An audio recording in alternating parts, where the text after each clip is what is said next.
We're now live, Mayor. All right, thank you, Kevin. Thanks, everybody, for attending this afternoon, May 17th, 3:30 meeting. Business meeting. We have a lot going on, so we want to get right into our public hearings. We have 3 public hearings to go over today. The first being the amendment of Section 181-13 of the Village Code to prohibit the operation of bicycles on athletic fields and courts and other areas within the village parks. Of course, this is a response to complaints that our friends on 2 wheels and 4 wheels, skateboards and things of that nature are, coming onto the basketball courts and other recreational amenities downtown. This is pretty self-explanatory. I'd like to open it up to the board for any comment or question. Okay, is there any member of the public, Kevin, that you have that would like to comment or come Mayor, into the? Yes, Yes? if you would ask the public to raise their Zoom hand if they had a comment on this. Okay, well, I'm not gonna, are you watching out for them? I am. Okay, So I'll ask if anybody has any comment on this particular public hearing, please raise your Zoom hand. No hands are raised.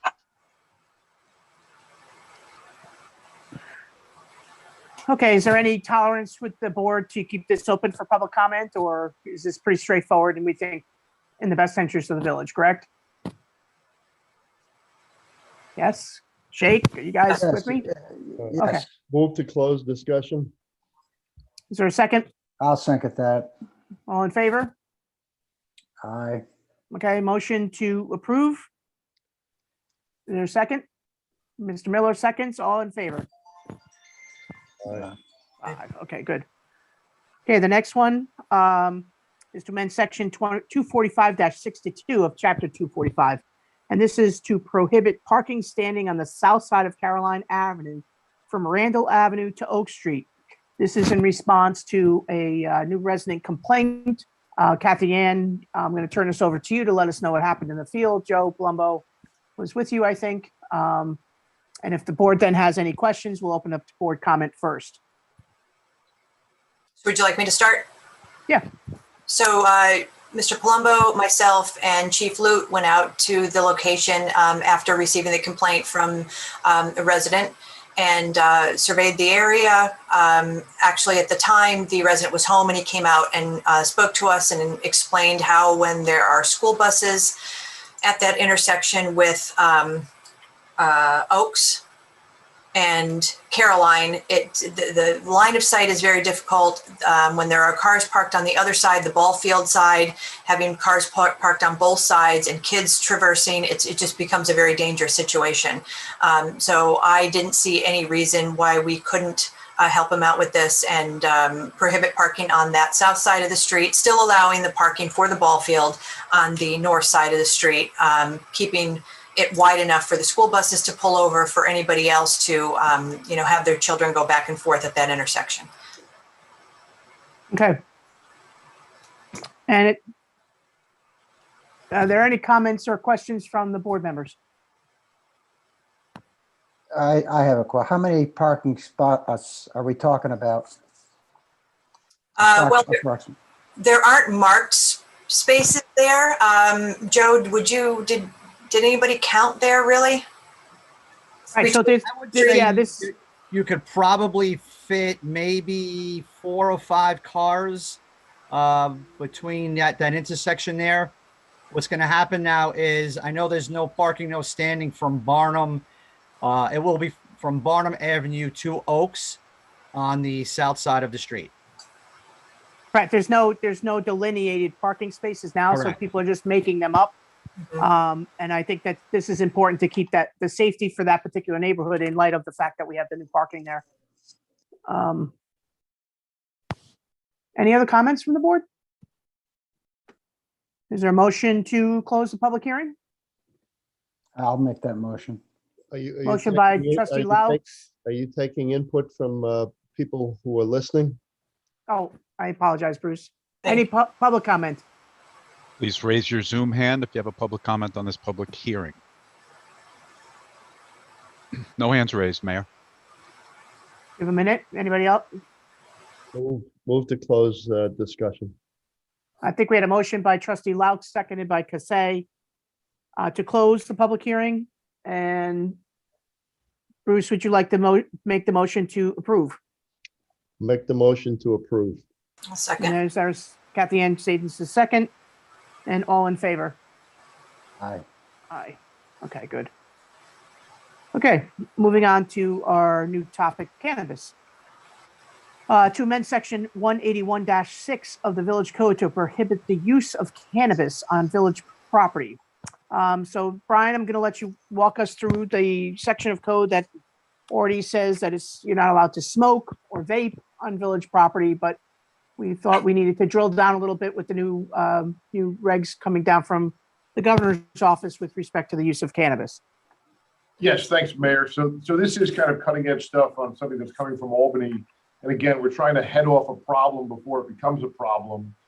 Do I think that this will evolve over the next 12 months? Again, absolutely. Do I think we're going to be having probably a similar hearing on some other aspect of this? Sure. But as of right now, what we'd like to do is currently is prohibited to smoke any cigar, cigarette, or other material in fenced children's playgrounds or areas, playground areas in Harborfront Park. What this seeks to do is to broaden that prohibition to cigar, cigarette, or other material or smoke, vaping, or ingesting cannabis under the penal law violation that essentially treats cannabis like a tobacco equivalency. So to make that crystal clear for the village parks, buildings, and beaches, that wherever it is presently prohibited to smoke cigars or cigarettes or other tobacco products, now prohibit smoking, vaping, or ingesting of cannabis on any building, park, beach, or other village property. Okay, so we had a little bit of conversation about this as a board. And we have some comment here from Mr. Mart that was introduced to us in writing. And I think we've already seen some activity in the area. I know we had a report from the Code Enforcement Bureau that a young adult had to be taken, and they called an ambulance down, and the young adult was taken to the hospital because they had eaten or ingested probably a good amount of gummies. So, you know, there has been some conversation about the ingesting part of this, whether it's enforceable or not. I think, as Brian said, this is kind of new territory. We have to kind of see how it plays out. I think that would have been sufficient proof to, to say that this person had ingested this on our property. But there was also some question about the fact that now we're going beyond, I guess, Clifton Lee Memorial Park, and we're instituting this to all parks and village-owned properties. And we do know that our golfers like to enjoy a cigar on the golf course. Should we be making an exception to cigars on the golf course, Brian? Or how can I enforce my question for you is, how can I enforce no cannabis on the golf course without enforcing no cigars on the golf course? These are excellent points. I don't think that anybody in Albany really considered what they were going to do with this when they make and consider cannabis as a tobacco equivalency. And these are the kind of fine points that aren't really thought out. But if you drew a distinction between what tobacco product and what cannabis product you would pick and choose from, it becomes very hard. Even from an forget about an enforceability standpoint, which was Mr. Mart's question and point about the enforceability of ingestion. That's kind of a proof question. But the real issue is, we can't, Albany really doesn't allow us that kind of discretion to choose between cannabis and other acceptable tobacco products. So you think the way it's written is acceptable, and that we would then have no problem enforcing this if there was somebody smoking cannabis on the golf course versus somebody smoking a cigar? Yes. Okay. Because technically, Mayor, as it's written on the face of the law, it's equally prohibited now. Question. Yes, Bruce.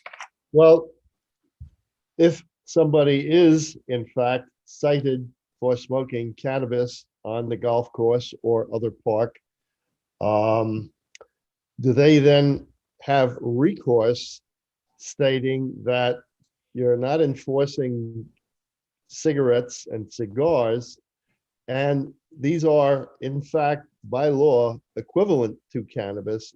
Does that present the problem for us? Not if we enforce it equally.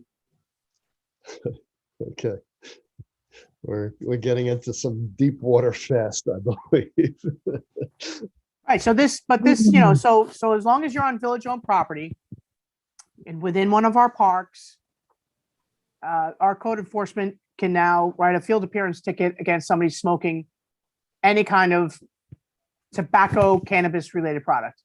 That's the proposed law. And again, you know, to Trustee Miller's point, is it casting a wider net on unintended consequences? Probably. And I mean, as a cigar smoker, I agree with that. And as a golfer, I doubly agree with that. But, you know, this is kind of the net that Albany cast over all of us when they passed the cannabis law without thinking about what the unintended consequences are going to be. Right. And I'm sorry.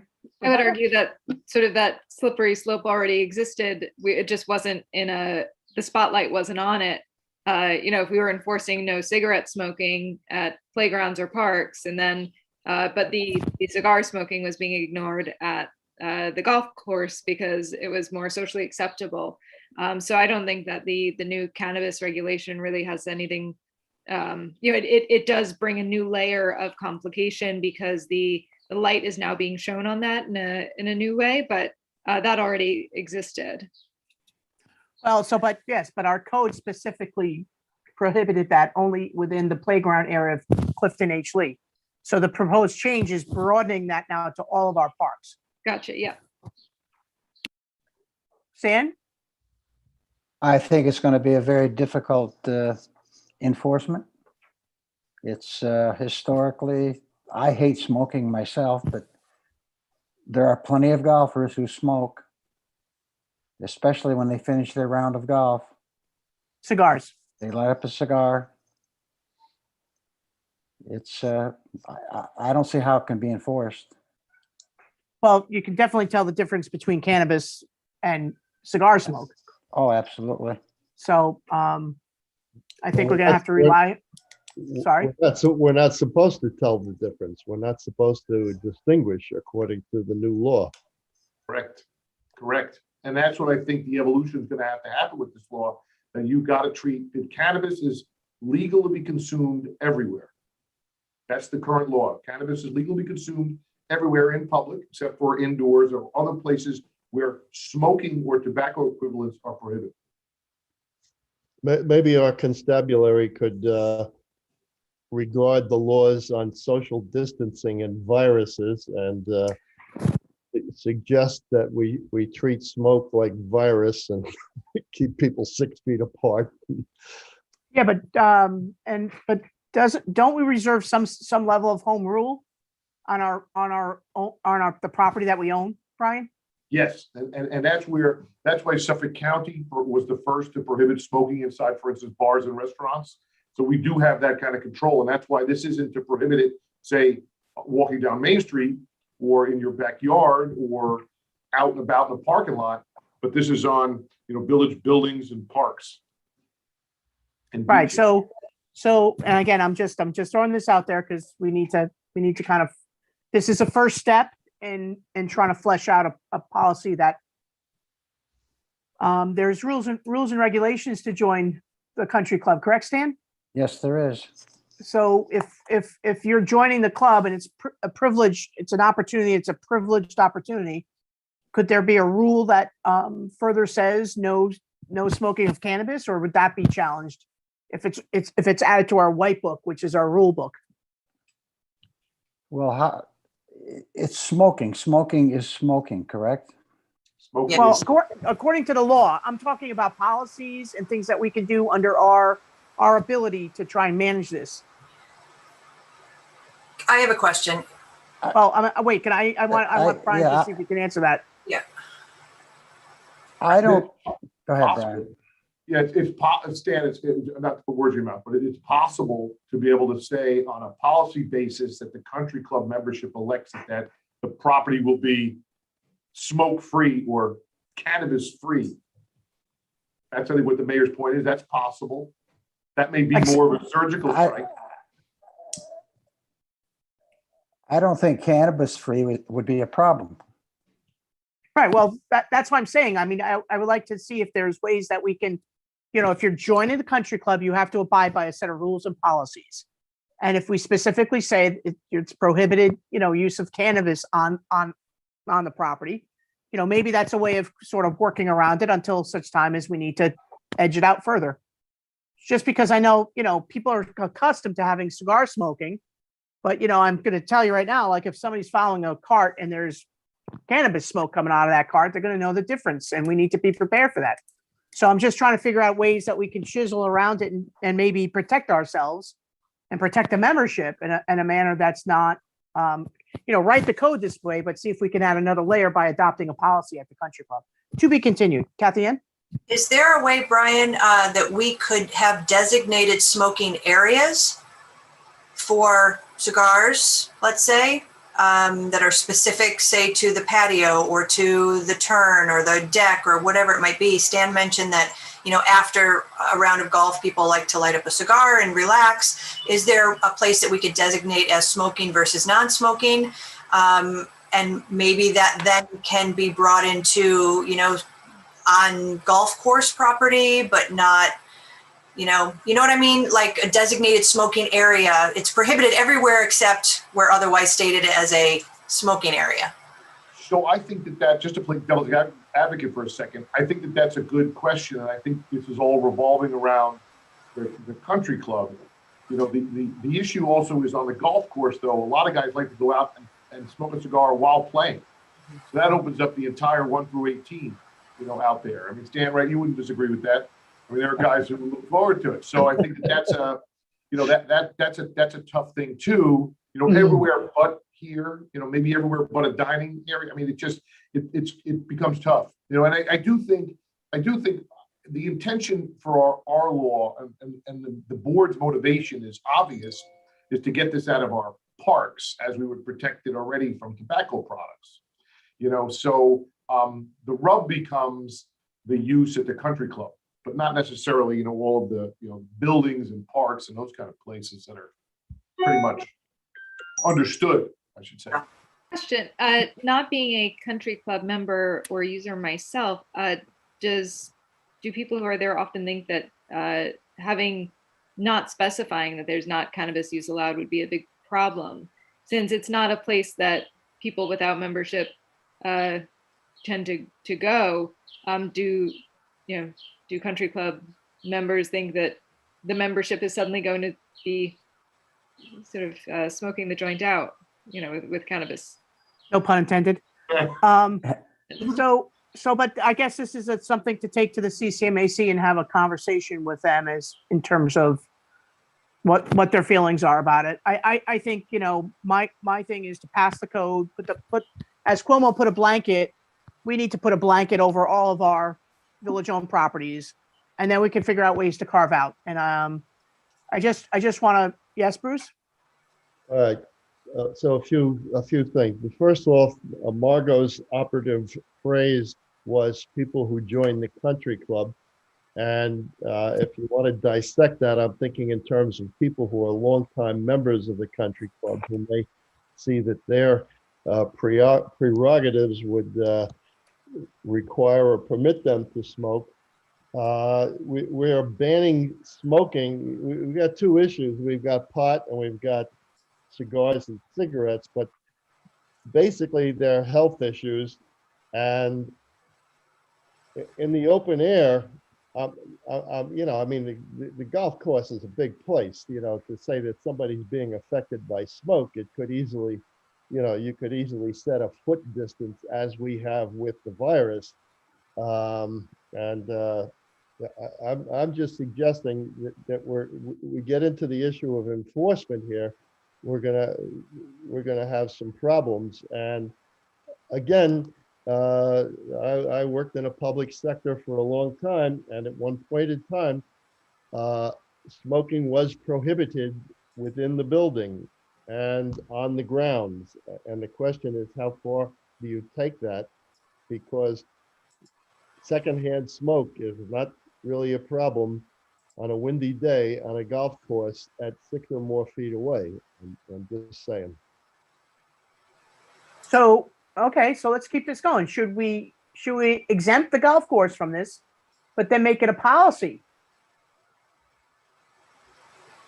If we exempt the golf course from this code or carve the golf course out, then perhaps it could be a policy adopted by the CCMAC. Because otherwise, I don't know how we get into enforcing it. Well, I mean, the golf course is a low density activity.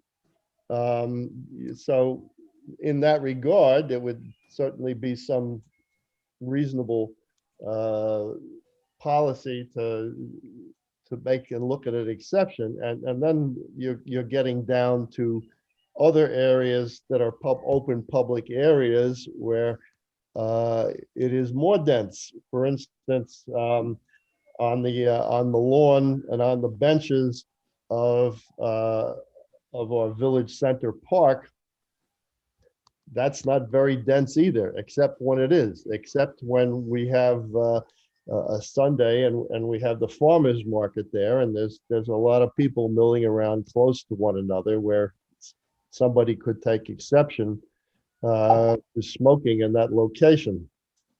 I think the Right. mayor's suggestion would make enforcement more continuous, as far as, the point where somebody could not come in and say, well, I was smoking cannabis on the golf course because someone was smoking a cigar in the golf course. It would be a much more, I think enforcement would be stronger as far as yeah, excluding I'm sorry. the golf course from these parks. Yeah, I- Brian, you could bring Brian, Kevin, you could bring Brian in. Go ahead, Stan. I think we're creating something that doesn't exist on the golf course. Well, I don't know, Stan. Well- I heard somebody say that they did downwind get the smell of cannabis Well, from another cart. I have never experienced that, and I'm quite sensitive to it coming out of the education field.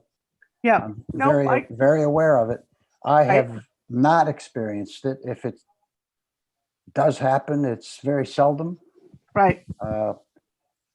But the smoking of cigars and cigarettes is quite prevalent out there. Right. So Especially that's cigars. again why I asked the question, should we carve this out of the code, the country club, and make it a policy for members to sign off on? I think we could do that. Right? Brian, how would that look? Yeah, so I think that's a pretty, this is what the discussion is all about, the country club, right? All of us understand or believe, just from the tone of the discussion, that all the other prohibitions are good. The parks, the buildings, the beaches, those kind of things, other village properties. And really the country club is the, the rub. So I think if we were going to amend it, we would say, no smoking of tobacco and cannabis within the confines of any building, park, beach, or other village property, except the golf course that will be subject to the policies and procedures as promulgated by the CCMC. CCMAC. I'm good with that, Stan. I think that helps us. Because it's really more, it's about a behavior, you get really, like to Kathy Ann's point, or other people's points, if it's happening and it's distance enough, but if there's a person sitting right there and one guy's smoking a cigar and the other guy's smoking cannabis, it's going to be hard, so I think we have to set a policy for the membership to sign off on. And I think that they'll want to abide by what's best for the country club. We have Brian McMillan here. If I'm as a trustee, I'm curious to hear his input on this. Also, Brian, we're talking about changing the code to eliminate the smoking of cigars, cigarettes, or other material and illegal to smoke, vape, or ingest cannabis on any Port Jeff Village owned property. And we realized this could be an issue at the golf course because of the number of people who do smoke both cigarettes and cigars as they enjoy playing golf. And so, Brian, can you repeat? We were thinking of exempting or taking the country club out of this and setting a policy instead to I must maybe have been on deal here with as that. I was here. I'm sorry? I was on here listening to the whole time. Oh. So Okay. yeah, I wouldn't see it, as Stan said. I out there a lot. I don't think I've ever smelt anything other than cigar or cigarette smell.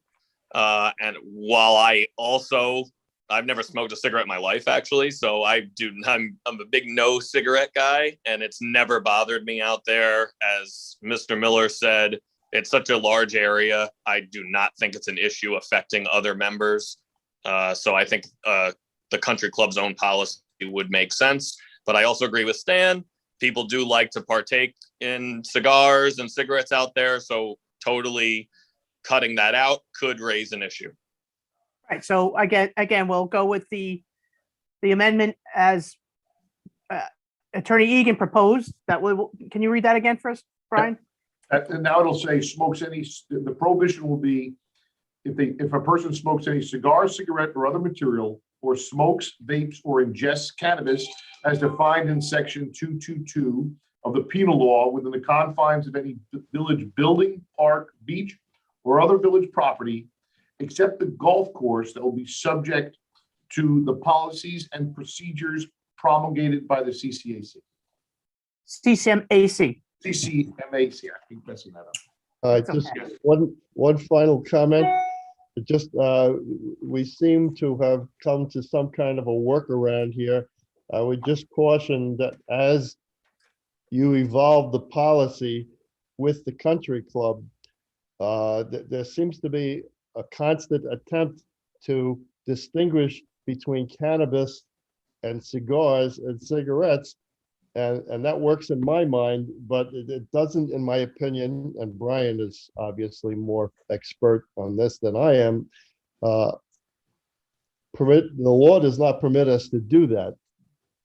Am I correct? To distinguish cannabis from cigars and cigarettes and pipes and stuff? Yes, the way you said it was legally correct on what was passed in Albany. I think the distinction we're going to try to do, and again, this is going to be, excuse me, part of the evolution as we all adapt to this new law in New York, is as a member-driven policy at the country club.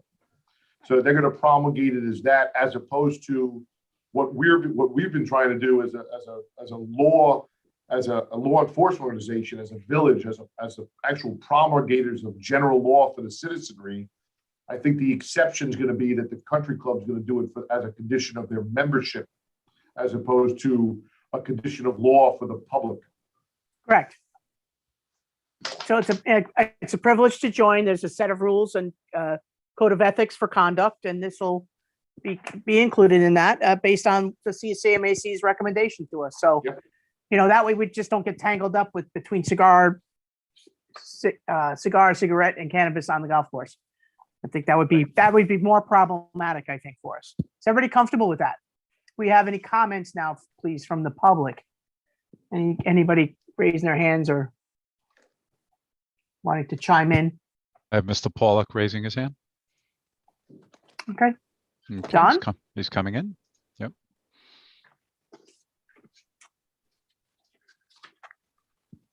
he's on mute, so we need to unmute him.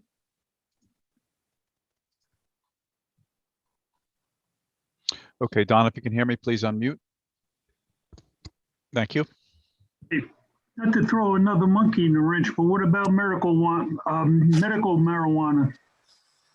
It comes under, I believe it comes under a different category. It's been somebody on the golf course that uses medical marijuana, okay, to relieve any pain or anxieties or whatever else the case might be. Does that enter into this also?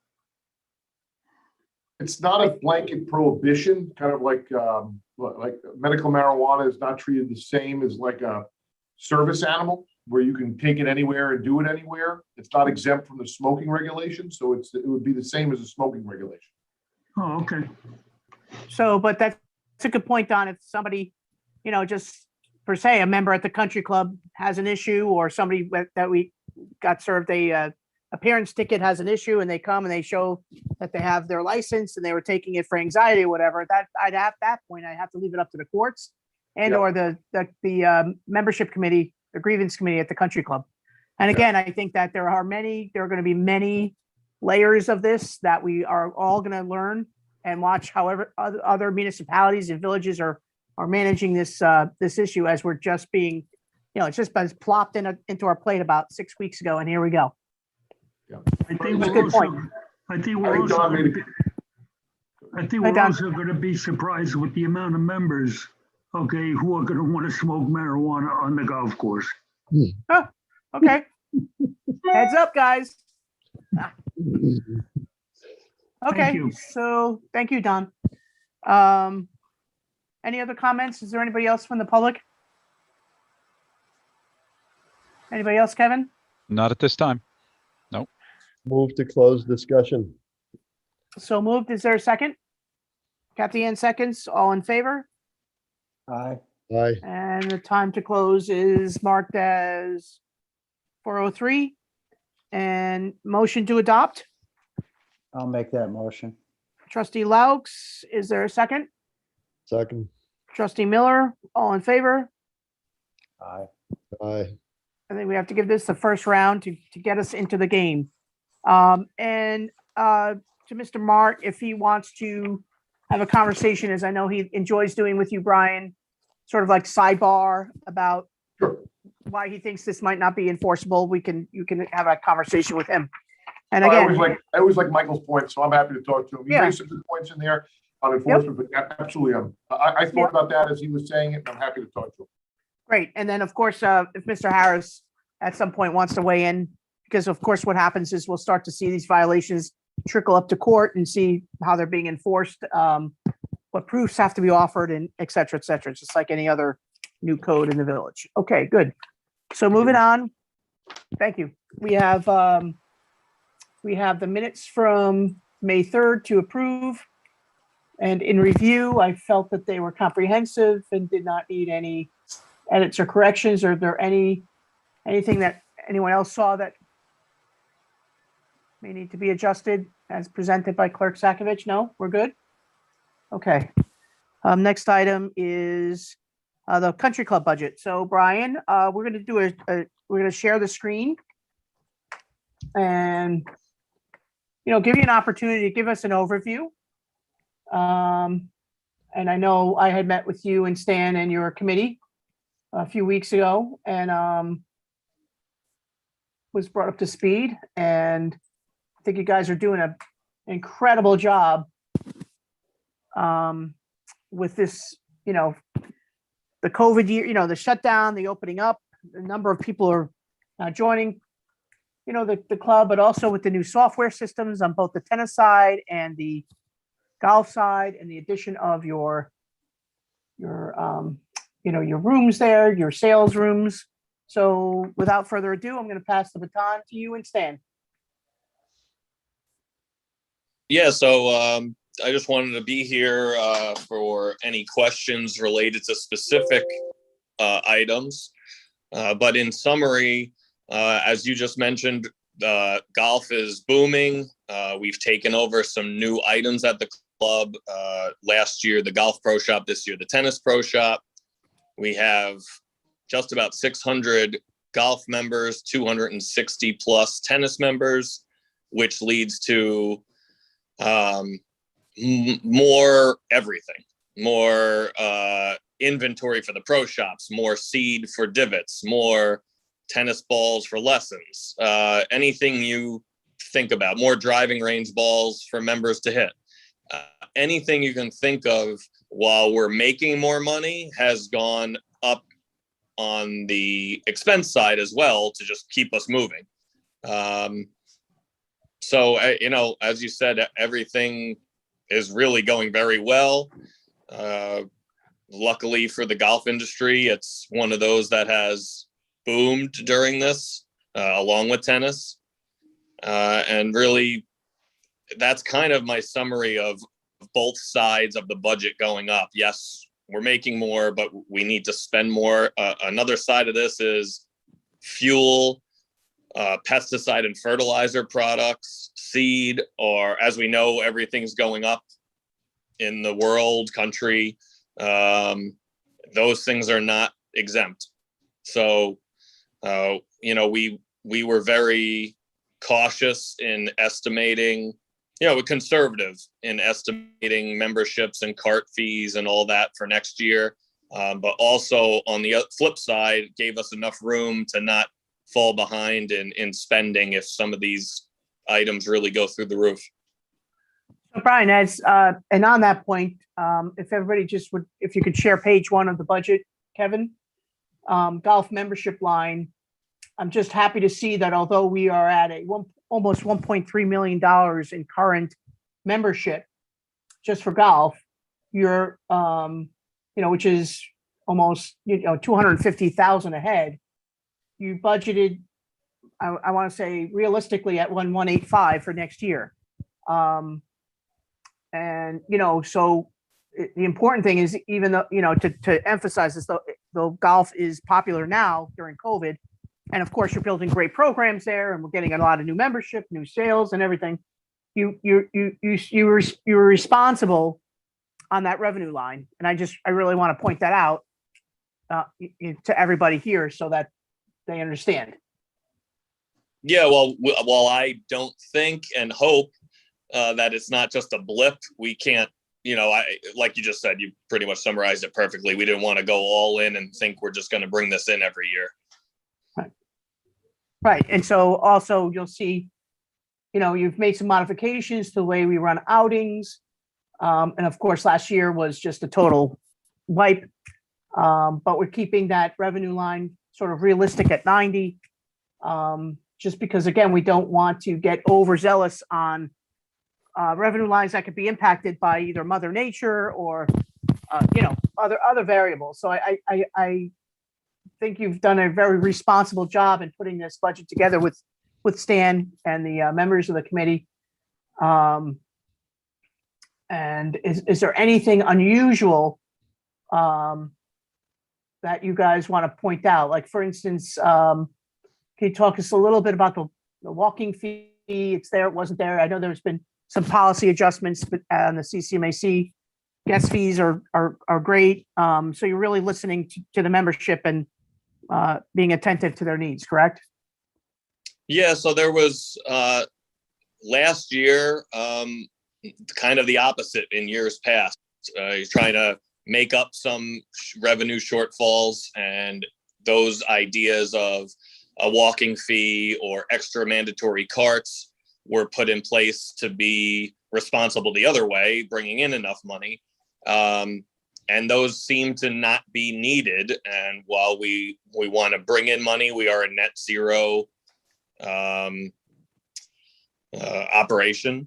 So we want to make it as enjoyable and user-friendly as possible for the members, and the CCMAC and you guys, the trustee board. I think we kind of backed out of a couple of those ideas that might have been needed and that were no longer needed. Okay. Is there any board member that has a question on the revenue side of the budget? I just had a question. What is that? The cupola tower? Can you just back up, please, Kevin? There's a cell antenna in the cupola, and the cell company pays this revenue. Okay, I just see, and then there's a difference in the years, so wasn't sure why. So there's 21,000 and then 12,000. Which line are we at? Line number 9. The difference is they pay us $1,000.20 per month for the rental, and then they pay us a percentage for their bill, which we just found out. So we always budgeted the 12,000, and as you can see, now we're getting a lot more in from Verizon. Okay, thank you so much for the clarification. Question? Yeah, Bruce.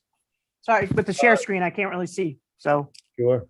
Let me ask about the walking fee. You want to expound on that a little bit? Tell me, I see we have one in the budget and then we don't have one. And we didn't have one. Maybe talk to me a little bit about who pays the walking fee, how much, and where do we get 65,000 and where do we get 0? Yeah, so that was originally an option that we discussed for making up a potential shortfall, which now no longer exists. About half our rounds, so say 15,000 rounds, are walkers. So we don't, if somebody walks, we don't really bring in anything except their membership. If they ride carts, you bring in about $24 every 18 and half of that for every 9. So it was a way to try to even out the spread of to the whole membership to kind of bring in the revenue we needed. And once that wasn't seen as a necessary thing, golf is a game that includes walking. It's good for health. There's a bunch of reasons that was backed out. Okay, thank you. also, Brian, I think you used to have guests only on a certain day or something. You also opened up another day for guests. Is that correct? So what we did, in the last year, because we didn't have outings, we had Monday and Thursday guest special. That was the first time we did either of those. We kept that this year on Thursdays because we're pretty much booked. It's odd, actually, we don't have one today, but we're pretty much booked on Mondays this year. That is something to discuss because it was very beneficial. Right. The issue with continuing that on multiple days is the number of members we have now and limited tee times. We really want to make sure our membership it gets as much chance to play as possible. All right. Okay. Thank you for clarifying that. Any other questions on the revenue side from the board members? We get a percentage share now of any of the golf lessons that are being taught by the professionals on the golf side and the tennis side. So those are all new revenue lines. And of course, your retail and both beyond the expectation originally set. So you're doing a great job, Brian. Thanks. So, welcome. So the budget is set for 2.3 for next year. On the revenue side, you're actually at 2.6 right now. You got a couple of weeks to close out the revenue before the end of the year. Congratulations on a good season. On the expense side, I think it's pretty self-explanatory. I know that you largely have yourself and your mechanic and 2 other full-time maintenance crew, correct? Yeah, and we budgeted for 10 seasonal along with that maintenance staff. We have a golf professional, an assistant golf professional. We have Danielle down in the membership office, and then a lot of seasonal down at the golf shop behind the desk outside. We have a starter this year that's proved to be very beneficial. That was the first time we've had that position at a full-time, seasonal, but of every hour that the course is open, someone's out there checking tickets, making sure people paid for carts, making sure they're members. So that's been very beneficial. And the more good people we have in these spots, I think the smoother everything runs. Right. So just again, I just want to emphasize you have yourself and 3 other, your mechanic and 2 other full-time staffers on maintaining the golf course. Every other employee is seasonal, correct? Maintaining the golf course. Correct. Yeah. And you guys do an exceptional job because people think even if the course is closed over the winter time, still a lot of things that you're doing on that golf course that you can't get to when there's, when you have field to play out there. So, stay busy. Stan, you want to add anything? Well, I just want to add that no one knew when we planned this budget that we were going to have the year we had. I think we were the only people that really benefited from the pandemic. The outdoor activity of golf, our membership is way up this year, both in golf and tennis. Therefore, revenue was up. I do want to point out that we have been operating our maintenance staff. Actually, we've been understaffed for the past 3 or 4 years. And we hope with this added revenue to get the staff where it should be. A golf course last year, for example, Brian had 6 or 7 guys on his maintenance crew to take care of 125 acres. It's unheard of in the industry. Most of your golf courses have 25 to 30 guys working compared to what we have budgeted for this year. We budgeted for 10.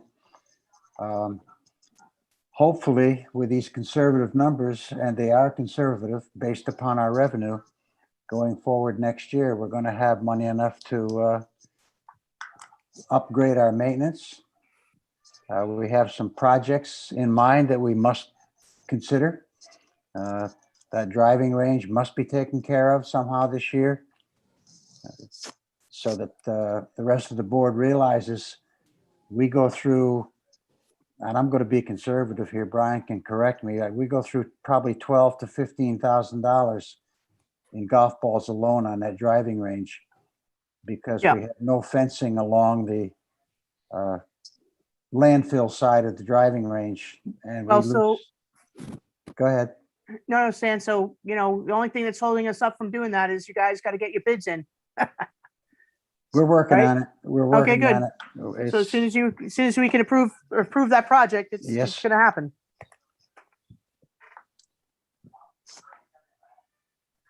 Keep going though. Sorry. Well, no, the expense side of the budget is conservative for next year based upon this year's revenue. We feel very comfortable that we're going to maintain, and we usually do. These new members, we picked up 130 brand new members this year. It's a younger membership. As you know, the membership at the club is, a bunch of old guys like myself. We're bringing in younger members. We have programs going on up there. God bless Jake. If you ever been up there and watched Jake with his little army walking out to the driving range or walking out to the putting green. These programs are growing our membership, and we want to continue it. So I think this is a very solid budget. Yes, I agree. Are there any other comments from the board members?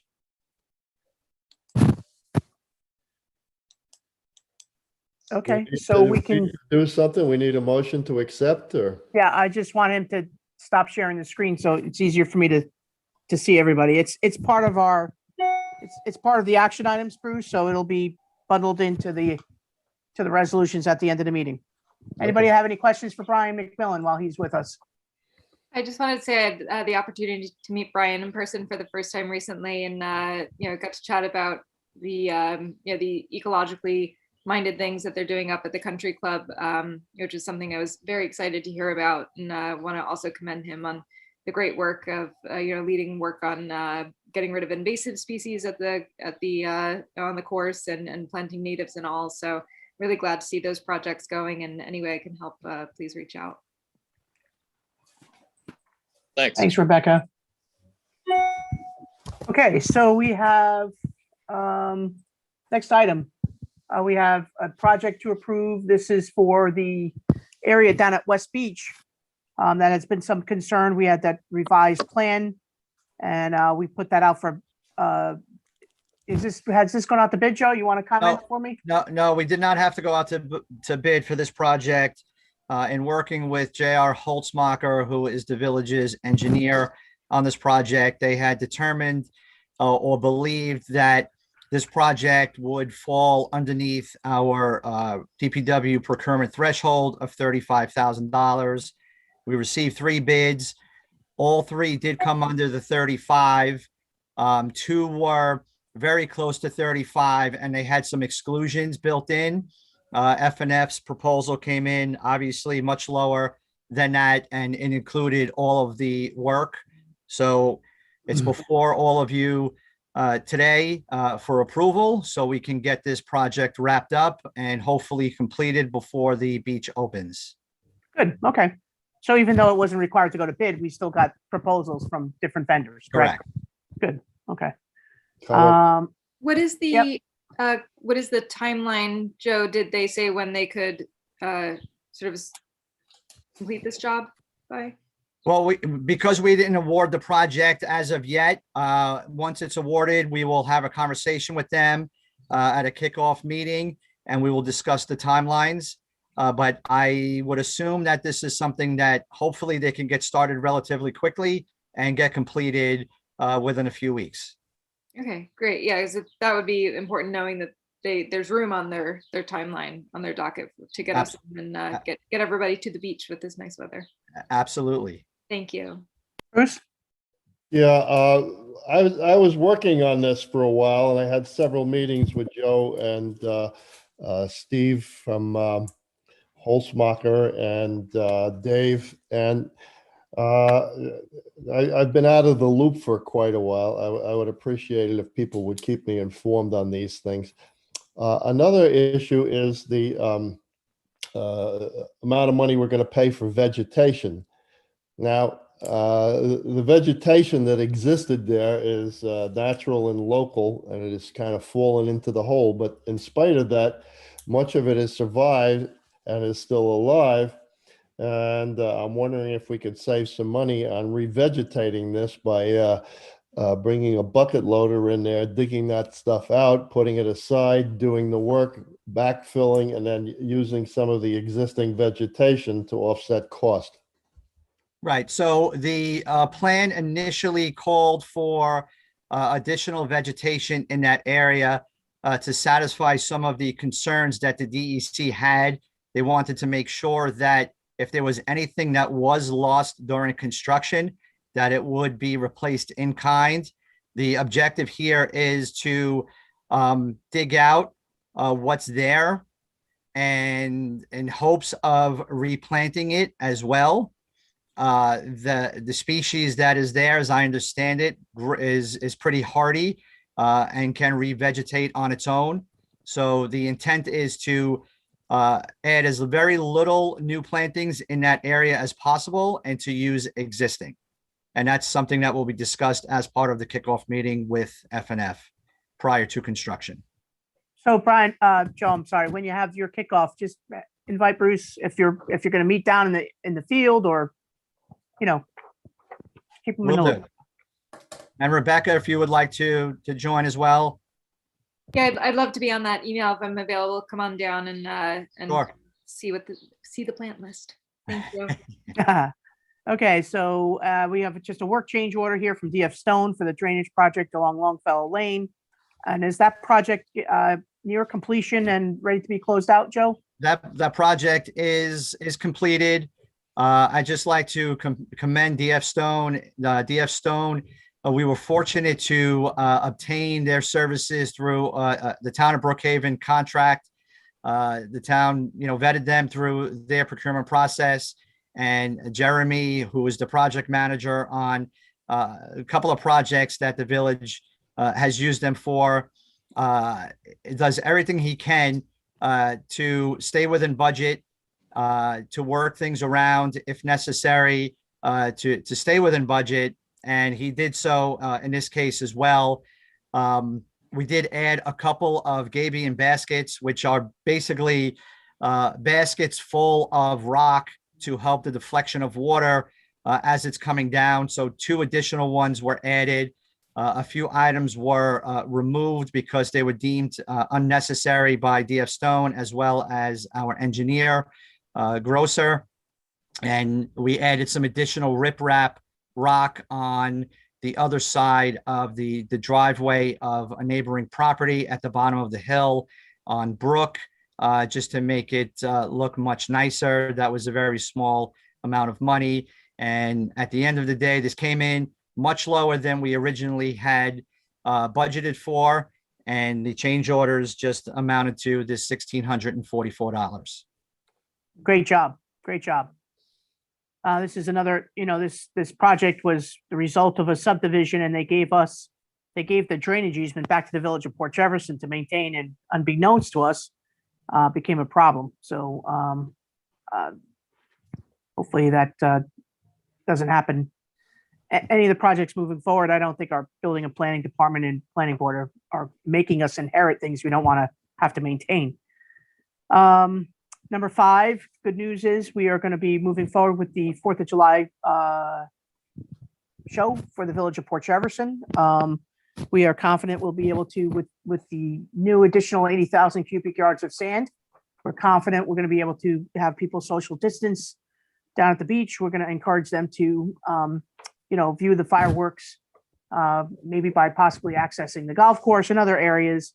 But since it's an outdoor event and we are hoping to, get back to some sense of normalcy, we're happy to see this go forward to help everybody's sort of outlook, right?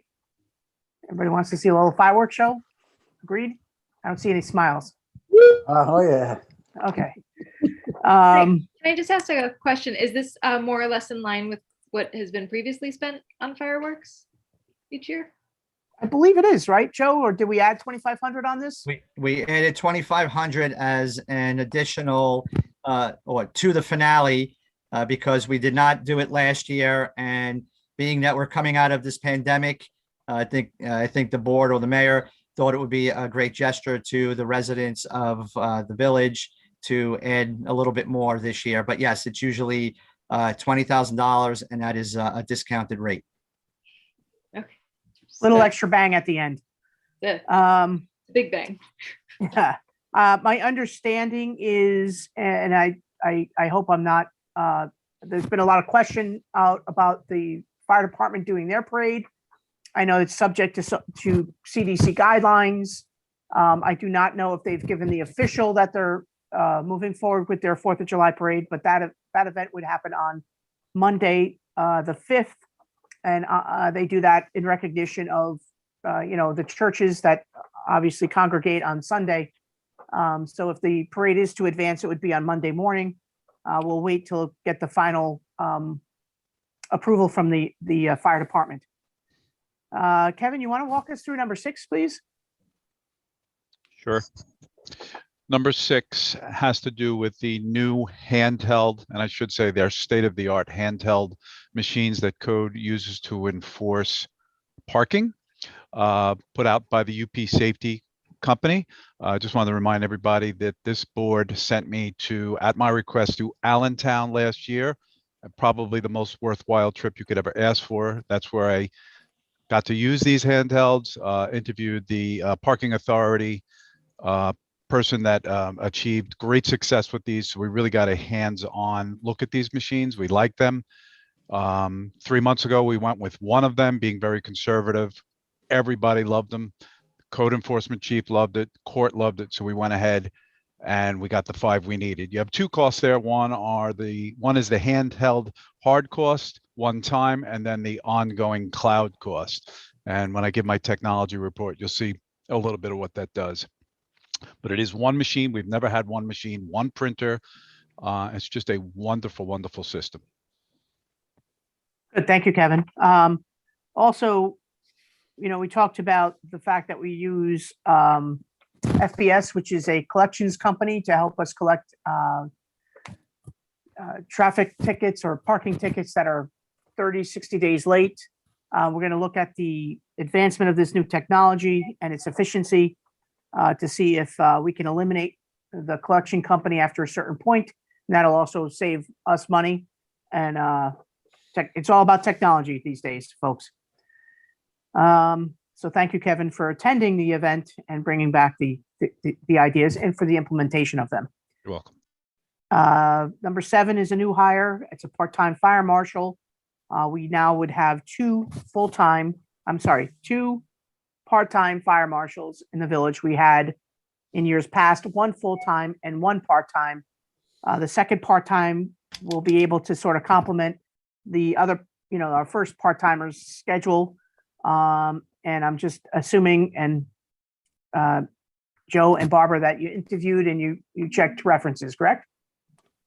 That is correct. We, myself, Rich Harris, and Allison LaPointe interviewed 2 candidates for this position. Both were very well qualified to take it on. Unfortunately, one of the candidates that really did not have the flexibility that we were looking for in his schedule. But as I said, both were definitely qualified and could have been selected. So we selected Brian here because of his flexibility. He is fully certified.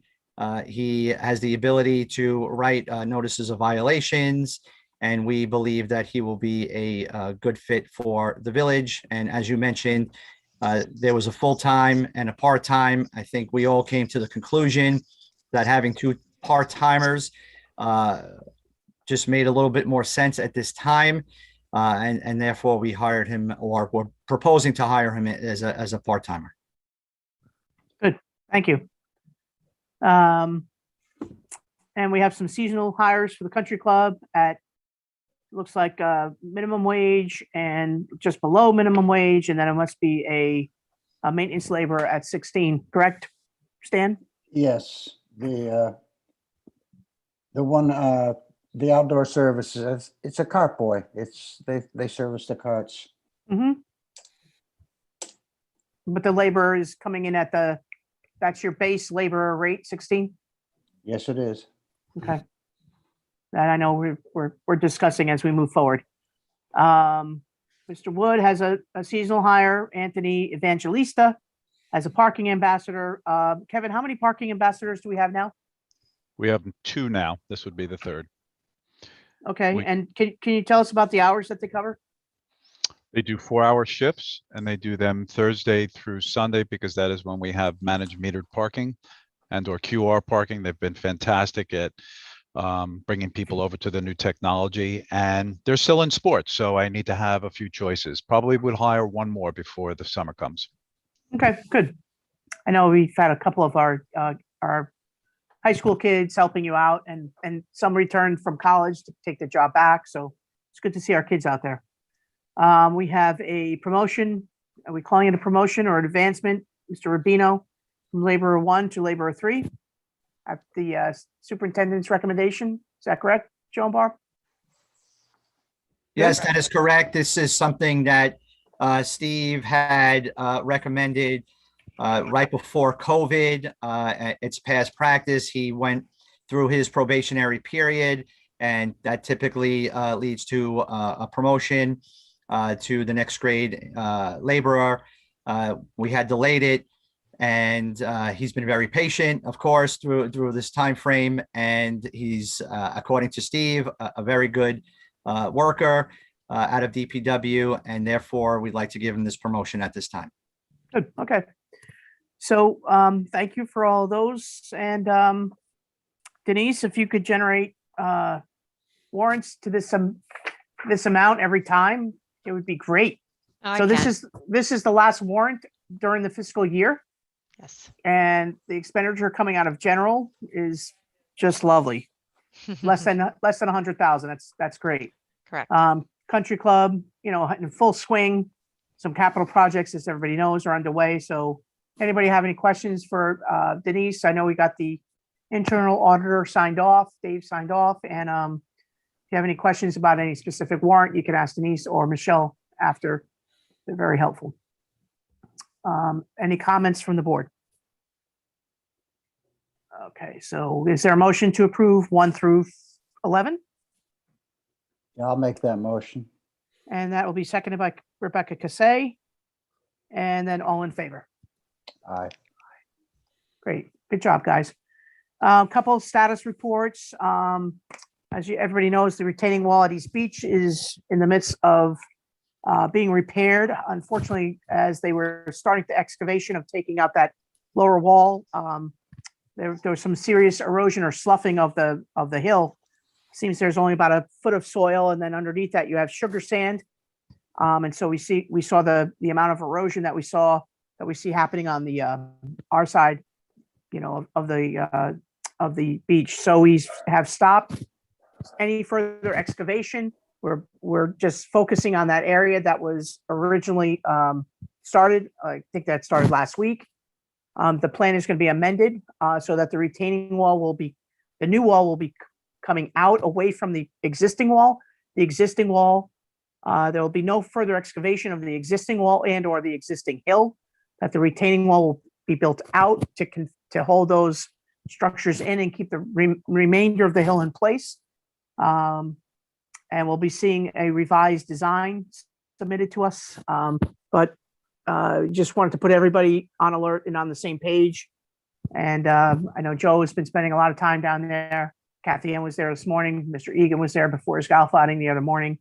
We're going to continue to keep the engineer and the construction company on notice and approve revised plans to secure the hill to everybody's satisfaction.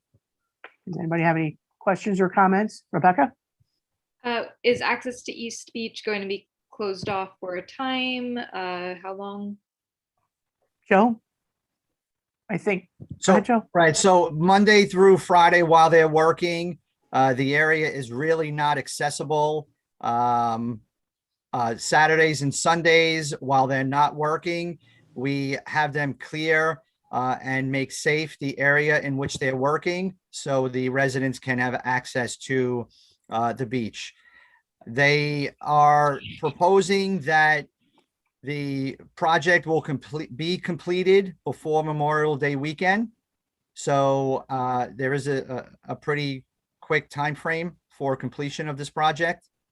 We just want to make sure that the contractors continue to move and progress, moving the heavy equipment that they have down there out of the way from the road to allow access with vehicles is a little bit difficult to do and is a little time consuming, so that would delay the project. So at this time, Monday through Friday, that area is closed off unless absolutely necessary. And then Saturdays and Sundays, they secure the equipment, any area, and allow for access for residents to enjoy the beach. Thank you, Joe. So You're for welcome. now, we're advising residents to enjoy, is West Beach open with the other work going on? Well, the other work hasn't started yet. Okay. That's what we do, right? You talk about the work we just approved? Correct. Yes, that hasn't started yet. West Beach is open. And I know sometimes residents like to park down at West and walk down to East, and that's definitely something that they can do as well. Okay, very good. So we'll internally maybe look at the timing on those to Yeah, make sure that there's some beach Absolutely. always open. We Yep. can't have both beaches closed in this season. Very good. Right. Thank you. Yes. We have sorry, Comment? Bruce? Yeah, Bruce? Yeah, I wanted to compliment Stan on a fine job of overseeing this project, which had significant geological challenges as well as other kinds of challenges. And it's a large project, and they've revised some of the planning. I had spoken with the personnel in charge, and it is going along well, and I think we're going to like it when it gets done. Thank you, Bruce. We have our DEC permit, which was issued last week, I believe, or a little over a week ago. We have our Zoom meeting with GEI on next steps to get that project, a package put together to get that out to bid. We'd really like to see what that price point is going to look like, and then the village has a decision to make about how to fund that project. Rebecca and I and our outside consultants, Campani and Schwarting, with our grant writer, Nicole Christian. We had a meeting last week to review the climate resistance grant that we have. Flood mitigation grant is a bunch of different titles in there. And we had Climate resilience. Yeah. Yeah, and we had two other members of the CAC, Will and Mary, join us. We're reviewing the RFP that's being put out to get the studies that we've had in place. We can get technical drawings done so that we can start actually implementing some of these flood mitigation and coastal resiliency projects underway. So thank you, Rebecca. I saw this draft minutes to review, doing a great job. We have a park bench dedication coming up on May 27th at 5:30. This is over by the Fifth Season. There's a little pocket area. We're having 2 benches installed, one by Mr. Spiliotis's family in honor of Jerry Spiliotis, and another by friends of Mr. Graham and his family, Peter Graham, who was one of the longest serving justices in the village, and also, I think, New York statewide, he was one of the longest serving justices. So we looking forward to having some friends come and visit and dedicate these 2 benches to these residents who served our village well. We have an update on our bathrooms at Village Hall. I know the construction continues. I know when I'm in the building, there's a lot of banging and things happening. We have a completion date. Any idea on completion date? I do not have a completion date at this time. I know they're working through as best they can. Progress is moving along, but I do not have a completion date at this time. Okay. And that's to convert, again, the bathrooms on the main floor that were sort of like from the Brady Bunch era to 2 universal restrooms for everybody's access and enjoyment. We have the Snack Shack opening on hopefully Memorial Day weekend down at the beach. There wasn't an RFP put out publicly. It was advertised in the newspaper. We sent emails to the restaurants who had outdoor dining permits to put in their presentations. PK was acknowledged as the best suited and given the license agreement. I talked about the fireworks. There's just a lot going on, guys. Things are moving quite fast as summer opens up, and our village definitely is returning to pre-pandemic numbers. One thing I did leave off is, we had a great ribbon cutting ceremony for the Barnum lot. At that ribbon cutting ceremony, we reported that last week we had managed parking Thursday through Sunday. We had over 4,800 parking sessions, and we brought in just shallow of 12 grand, which are numbers that basically represent pre-pandemic numbers. And Kevin, I thank you for that. And also, you sent us a picture this past weekend where the new Barnum lot was full. Is that correct? Yes, 100% full. That's good news. Good news. We need the overflow parking. So, Mr. Laux, Deputy Mayor Laux, it's Thank time you, for Mayor. your report. You're welcome. Yeah, we're entering a very busy time of year. We've got a lot going on, so I've got quite a few things to report on here. We have a new art show at the center. The title of the art is Back. This show features local artists, and it's going to run at the center until the end of this month. So it's really worthwhile to get down there and take a look at that. We're making new plans right now for our senior citizen programs. I don't have all of the details. I'll be able to report more on that at the next meeting. The Ginny Marie schooner is presently booked in our Port Jefferson, docked in our Port Jefferson Harbor at the pier. If you're interested in some kind of a tour, you can book a reservation at jinnymariesschooner.com. It's very worthwhile to take a look at this boat. We're starting an adult rowing program at the center on June 5th at 9 o'clock in the morning. Great way to improve your fitness. If you're interested in rowing, getting into the rowing club. Other fitness programs for adults run every Monday, Wednesday, and Friday, 9 o'clock at the center. We have a soccer program called Soccer Shots. That takes place at Erland Field. That's every Monday and Saturday, starting at 9 o'clock in the morning. Farmers Market is now moved outdoors permanently. They'll be there every Sunday from 9 to 2. The Jill Ness Russell Stage, located in in Harborfront Park, is now available for individual or group usage. If anyone is interested in using this stage, they've got to register and reserve through the Village Center. I have a bunch of recreational activities to report on. Our beaches are scheduled to open on Friday, June 25th. The location for the lifeguard coverage swimming this year at the East Beach is going to be moved more towards the eastern end of the beach. We've noticed lately that the high tides are running right up against our bluff. It would be difficult to put our camps and our lifeguards stand over there. So we're moving down almost opposite the kayak stands, but a little bit west of that. We're having a dive search take place the week of June 15th. The reason we do this is to make sure that this new area is free of any kind of dangerous debris that might be under the water. This new area, as I said, is just a little bit west of the kayaks. So it's a whole new area.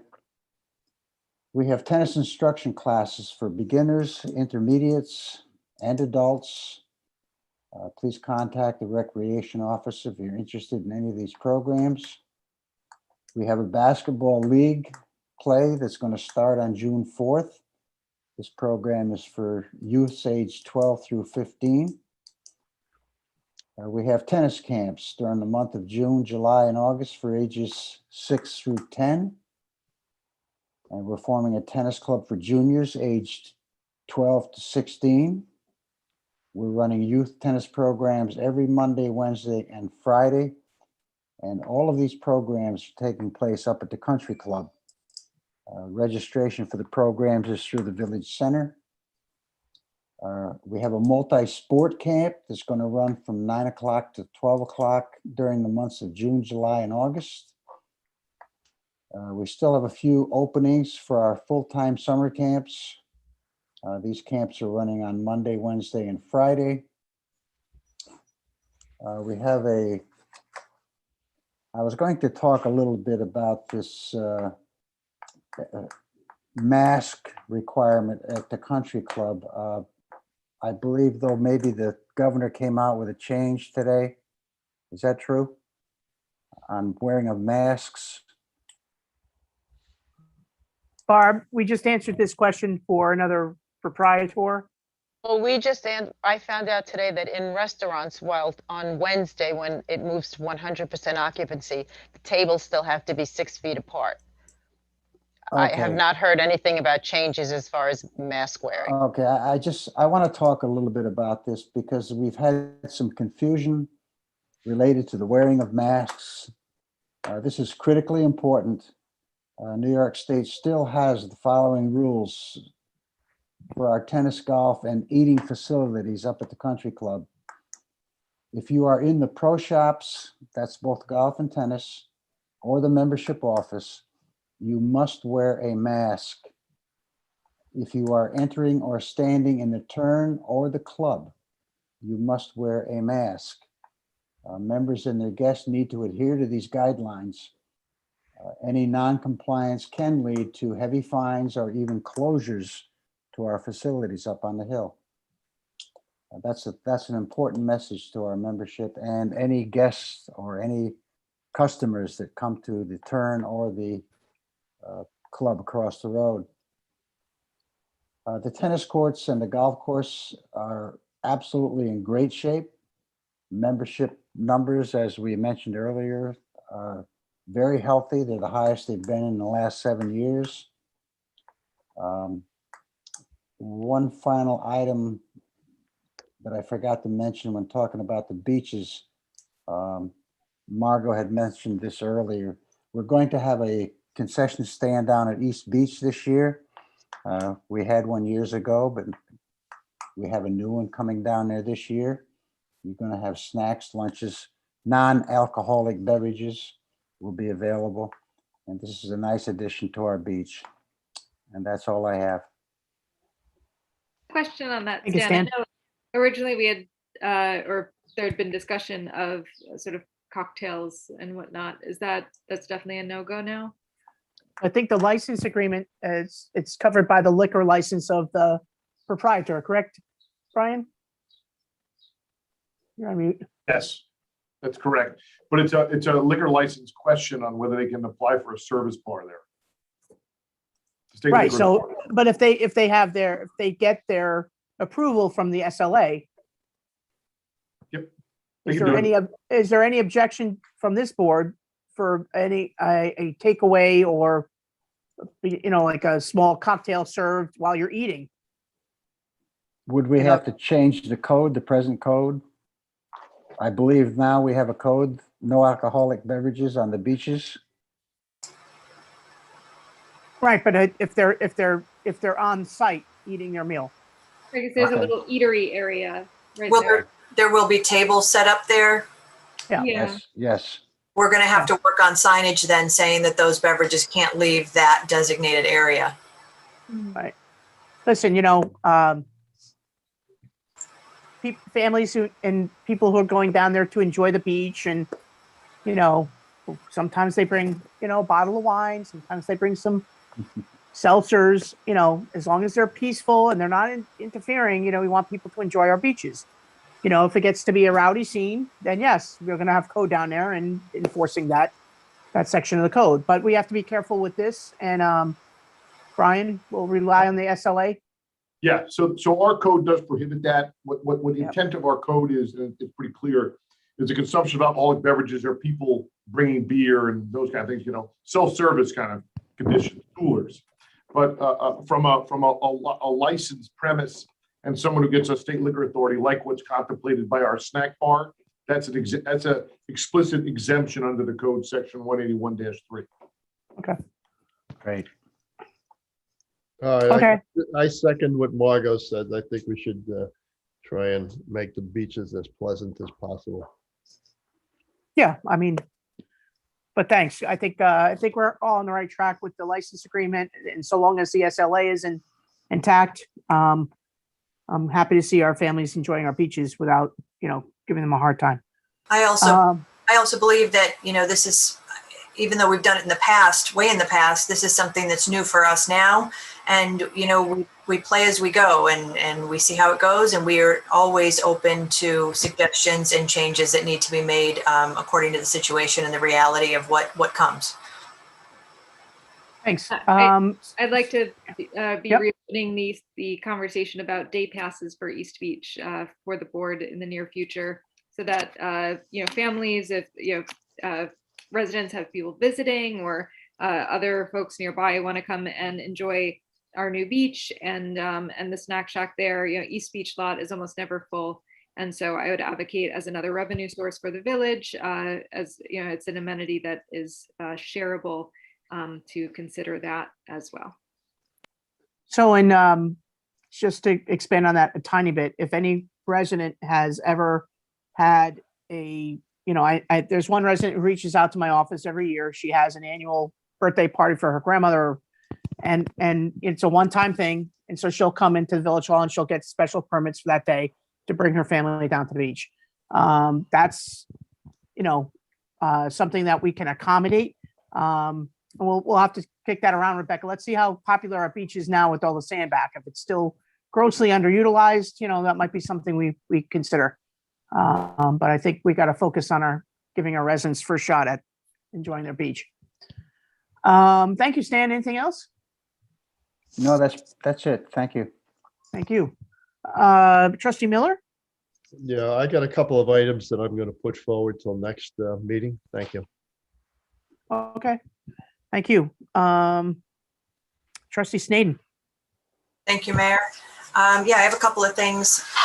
We have been addressing with the school district the safety at Old Post Road at dismissal of the high school and middle school, right where the buses exit the circle there and where it connects with Dark Hollow Road. Now that there is the new the bus arm camera, stop arm camera, that prohibits anybody from driving past the school buses in the circle while that camera, the arm is out and the lights are flashing. Even though there is a separation there with the fencing, it still prohibits those cars from going past. So what we've seen is that there's been an influx of cars dropping off and picking up on Old Post Road. It's created a problem. There have been numerous complaints. So I went out there to look at the situation during that time. And I agree, it can get pretty messy there at that time. I've spoken to our chief of code, and we have come up with possibly a short-term solution now that we're almost to the end of the year. I have also spoken to Superintendent Jessica Schmatan, and we have some ideas moving forward to next year. But for right now, because we only have about a month left of school, we're working on a shorter-term solution just to get us through the end of the year and keep everybody safe. So hopefully I'll be able to update you, or you'll see some new improvements there in the next coming weeks. Additionally to that, also in a conversation with Mrs. Schmatan, we were told that CVS intersection at the triangle there is going to be getting us another crossing guard.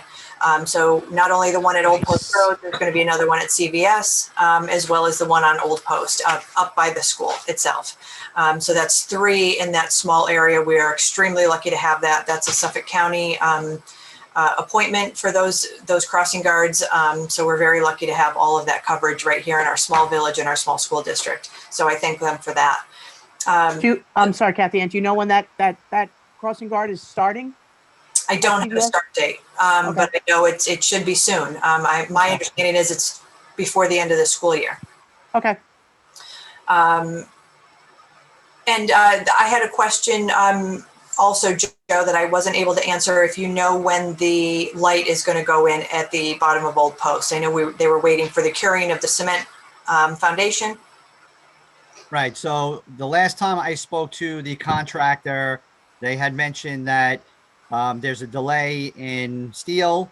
They used the deep freeze that occurred in Texas, as well as COVID, for a delay in the manufacturing of the steel. But they had hoped that by the end of this month, they would have the arm mast delivered and up.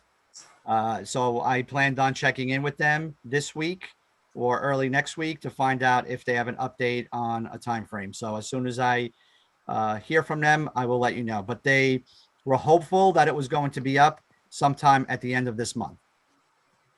Okay, great. Thank you. You're welcome. I've been getting a lot of questions on that. 1 North Country Road with the ARC, the Architectural Review Committee, our final recommendations have been sent to the Planning Board. That application has been closed, and we are waiting the decision from the Planning Department on that.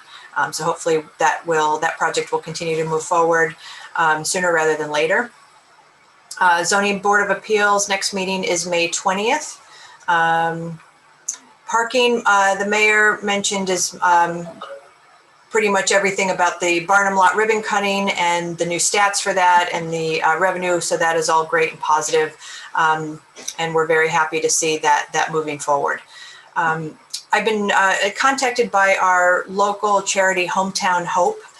They were looking to put up a row of flags for Memorial Day, and they asked me for permission, and I'm bringing it to you guys, if it would be okay for them to do that and install those along West Broadway in front of Village Hall for the Memorial Day weekend. I don't know procedurally if that's something that they need a permit for, or we would just approve at a meeting or otherwise, but if you guys could please advise me on how to get back to them on that. I'm definitely in favor of it. If anybody has, I think it's fine, right? I mean, unless somebody has an issue or a problem, can foresee a problem with that. Okay. Okay, and finally, the newsletter that we started a few months back, the e-report, is I'm getting overwhelmingly positive feedback on that. People that are reading it now are more informed than ever. They can't believe how much we all do here at our meetings and throughout the village. It's been great information. It's informing them of what is going on in each of the departments. It is letting them know upcoming events and activities at the Village Center and the Country Club. So I'm very happy to report that has been getting great feedback. A huge thank you to Charmaine Famulero, who's been helping us greatly combine all of the information from our meetings, getting out there in the field and asking the questions to help us curate all of that every month. So also to Sue over at the archive room that also helps us put that together, and everybody else who contributes. I'm very happy and pleased with that project. So thank you very much. And that concludes my report. thanks, Kathy Ann. Trustee Casay. Great, thank you so much. Picking up from the Trustee Sneaden's work with the ARC, the CAC, the Conservation Advisory Council, will be coordinating probably starting in the next month or two on the design or building guidelines that we hand out to any new projects that are starting in the village here, to insert the new environmentally conscious guidelines to anyone who's looking to develop here in the village, looking to integrate plant lists around native plants, definitely not having any invasive species on there, more legacy trees instead of development trees, as far as trees that will continue to grow and, you know, into this character of the village that we know and love, as well as things like bioswales, you know, characteristics of like the new Barnum parking lot has, with the collection of rainwater that is environmentally friendly as well. So they'll start working on that. They're meeting, the CAC is meeting tomorrow night with special attorney for the planning department to continue their work to look at the draft of the tree permit. And so hopefully that's coming down the pike soon. I know I've been saying that for a while, but I'm keeping my fingers crossed. And again, just a reminder to everyone, please check with the building and planning department if you do need a permit to do the tree work that you're looking to do on your property. The planning board did meet on May 6th. They looked at the Billy's put in a Billy's 1870 Billy's downtown. 1890. I was 20 years off. Billy's put in a site plan approval for a proposal for outdoor dining, more than semi-permanent structure to have outdoor dining, and you know, that looked fairly nice, but there were a couple of questions. So that's something that the planning board is looking at for Billy's. The One North Country project continues on. It continued to review the notes from the public hearing, the design and integrate comments from the ARC and the planning board and department. So we thank everyone who submitted comments from the public hearing. That's such a great way to have your voice heard as these projects come down the line. The community garden has a major volunteer day this Saturday, May 22nd, 9 a.m. to 6 p.m. We'll be there all day. We're looking to build essentially the entire garden. We've been gathering these materials, as noted with every other project that the village is trying to do. Materials are hard to come by, so we've spent the whole month gathering them. And big thanks to our parks and DPW who've been helping with that in ways. We should have everything. We definitely do have everything. And now we're just keeping our fingers crossed for good weather on this Saturday, which is looking questionable. So weather pending, May 22nd, 9 a.m. to 6 p.m. in 3-hour shifts. We'll have volunteers. We have lots of great volunteers signed up already, but it will be even better if you show up. That is you, anyone who is listening. And so you can sign up go to the village website, portjeff.com/communitygarden. And you can see how to get on our email list there. There should be a flyer there for the garden build as well. And you would just RSVP to a certain email or to Trustee Casse@portjeff.com. It's going incredibly well. We're so excited. And you could also find us at the farmers market every Sunday. We have our committee members there doing both, letting folks know about the lottery for raised beds. We have the 20 raised beds that are available, which have drip irrigation and deer fencing around them. They're $40 for residents for the year, which is an absolute steal. And you get a 6x3 raised bed. The lottery is open until June 4th. You have to, just like the kayak lottery, fill out a paper form, get it in, mail it in, or hand it into Village Hall by June 4th. And we look forward to selecting, at random, our 20 gardeners, our first 20 gardeners. And then lastly, the beach basket program at our beaches. Our first one is going in. We'll have a ribbon cutting June 12th at 10 a.m. So mark your calendars. That's at Centennial Park. Is going to be the first beach basket cleanup station. We're going to have a ribbon cutting, a little beach cleanup inaugural event, and then there's going to be a lot of fun down there too. Should be live music, some coffee, and a lot of fun with Relic Sustainability, who's the impetus behind the whole project. So we're looking forward to that on June 12th at Centennial Park. And that's it. Great. What time would that be, Rebecca? 10 a.m. Okay, thank you. Should be about an hour. Yeah, we had it down as sort of all day because I don't think you gave us a time yet. Barb, are you going to amend that on my calendar, please? I certainly will. Thank you so much. Thank you, Rebecca. Very comprehensive report. Brian, Mr. Egan, we're to you, and we have we need to. I'm just checking in with regard to the bed and breakfast, the public hearing we were supposed to have. We got an updated memo, and what are we doing? Yes, so thank you, Mayor. I actually had that under Clerk Sakovich's point, but I'm happy to pick it up. We need to set a public hearing for the ransom in under 250-57 for the approval of the bed and breakfast. There was a factual discrepancy with regard to approved units. So that's since been rectified and now is ready to be renoticed. I'll just ask Clerk Sakovich if she has a date. I do. We're going to set it, the public hearing for the ransom and bed and breakfast for June 21st. Okay. So I have a question. I just, based on the memo, the updated memo.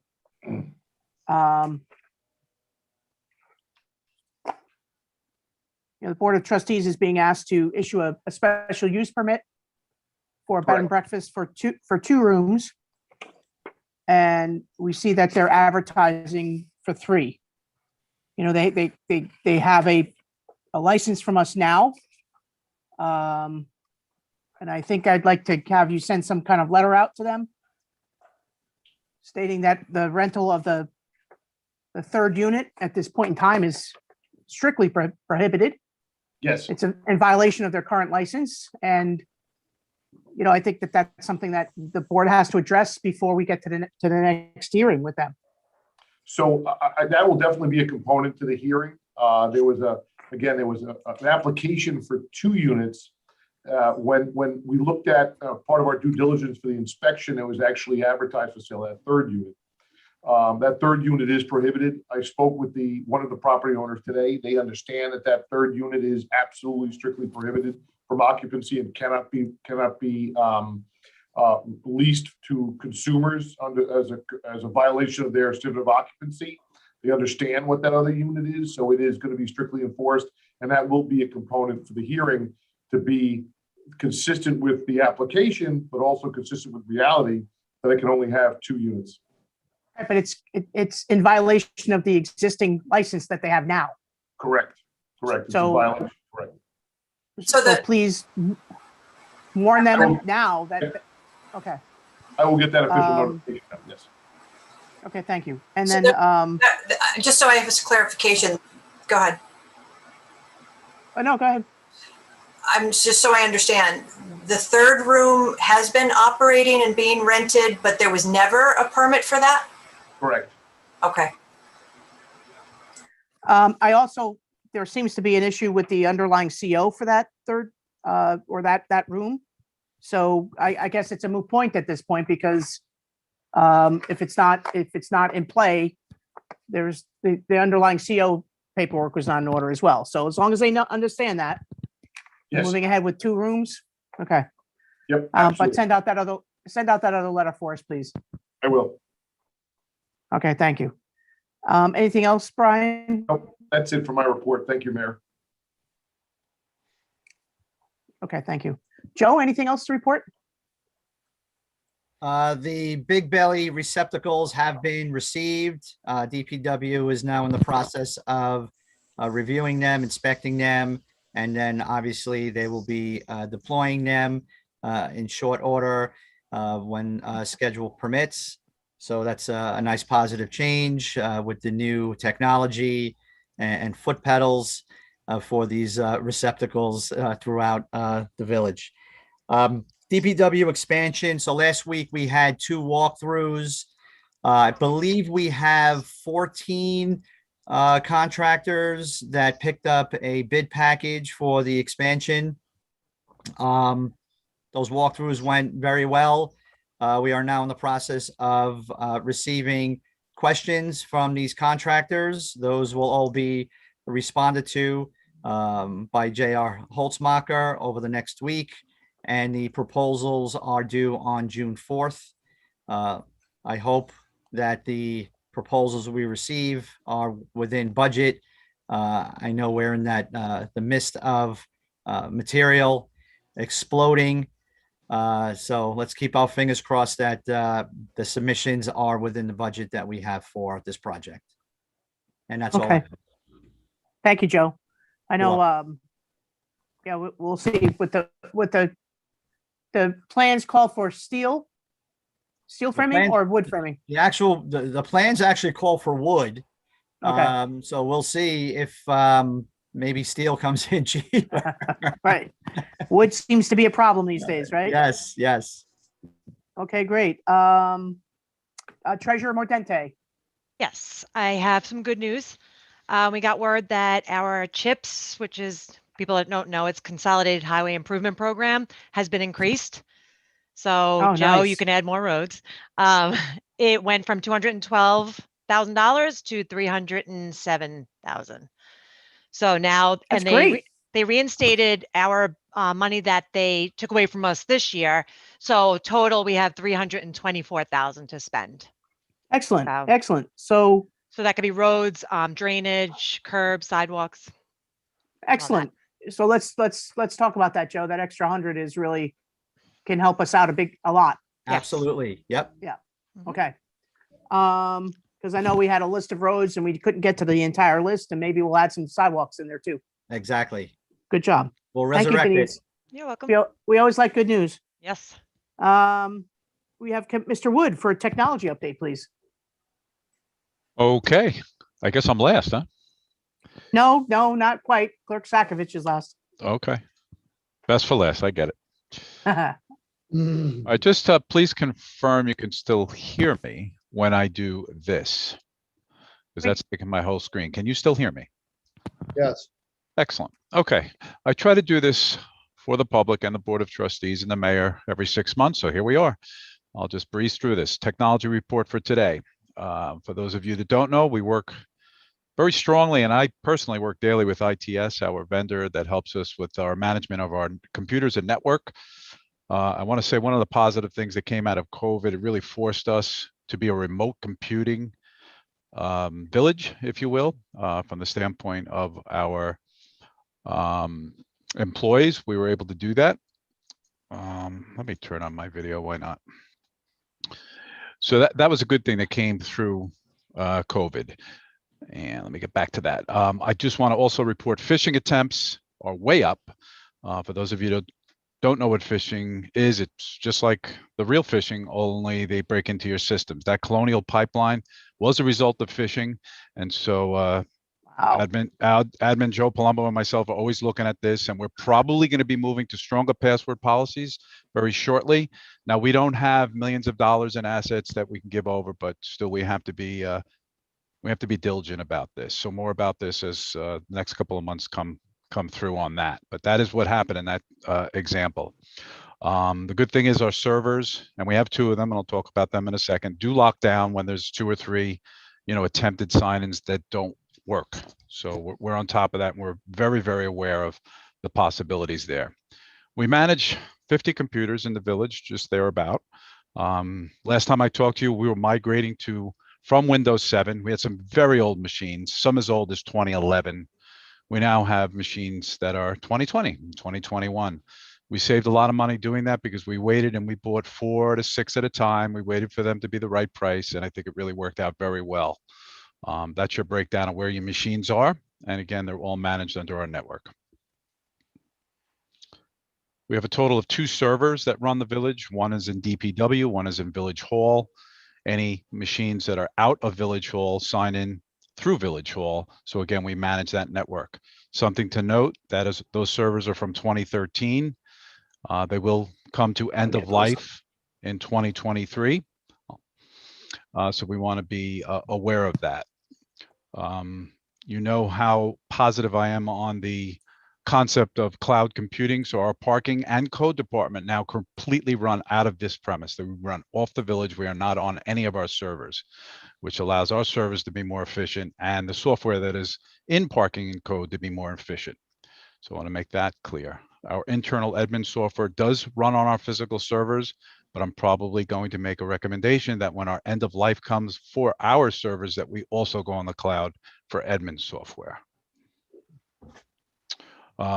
That last sentence reiterates that at October 2023, our two servers will go to end of life, and we'll be making some decisions 6 months before that. As far as security, a little bit on this is that we have physical units that protect us in each of the buildings, and we also protect at the workstation level as well. We back up hourly, and our backups are off premise just in case of an emergency or some detrimental event. Our admin software has been completed. All modules are live. Training has been completed.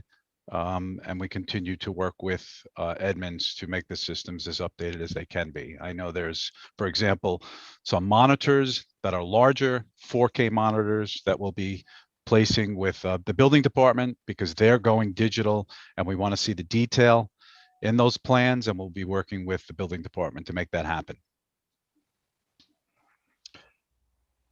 As far as what I've been doing in terms of some of the parking technology, we've been training people how to use, code enforcement officers, how to use these wonderful devices.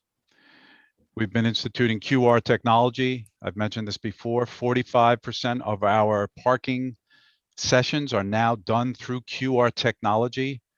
In my mind, another benefit of COVID, it forced the contactless world. It's a much more efficient way of us driving revenue, and it's a much more efficient way to park. Takes seconds, not minutes. We recently installed a lot counter. I think it's the first of the kind, certainly in a village such as ours. At Barnum, I passed it several times this weekend. Just made me feel very confident about the fact that there were spaces available in that lot, and people have said that. So it's a pretty cool device. It does count cars in and out of that lot. We also have something called EV chargers. Our second set was installed in Barnum. Just show you this little video. I don't know if you can hear that or not, probably not, but that's our own. My electric car here. I'm Familaro. That's how easy it is? Fantastic. So that's Here Dom. is the Barnum charge. This is fantastic, Port Jefferson. Bring it on. I'm going to.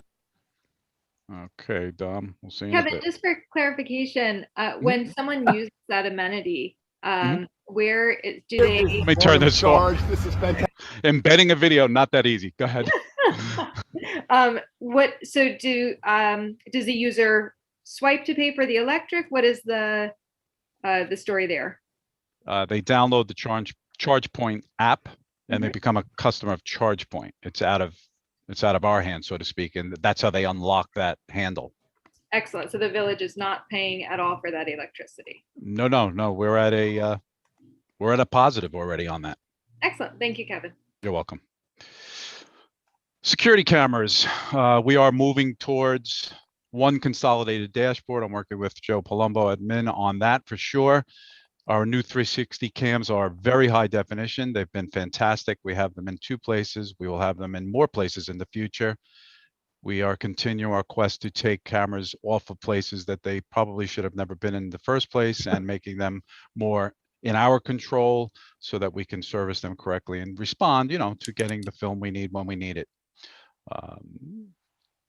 Joe Palumbo and I will be making final recommendations for more coverage as we go on.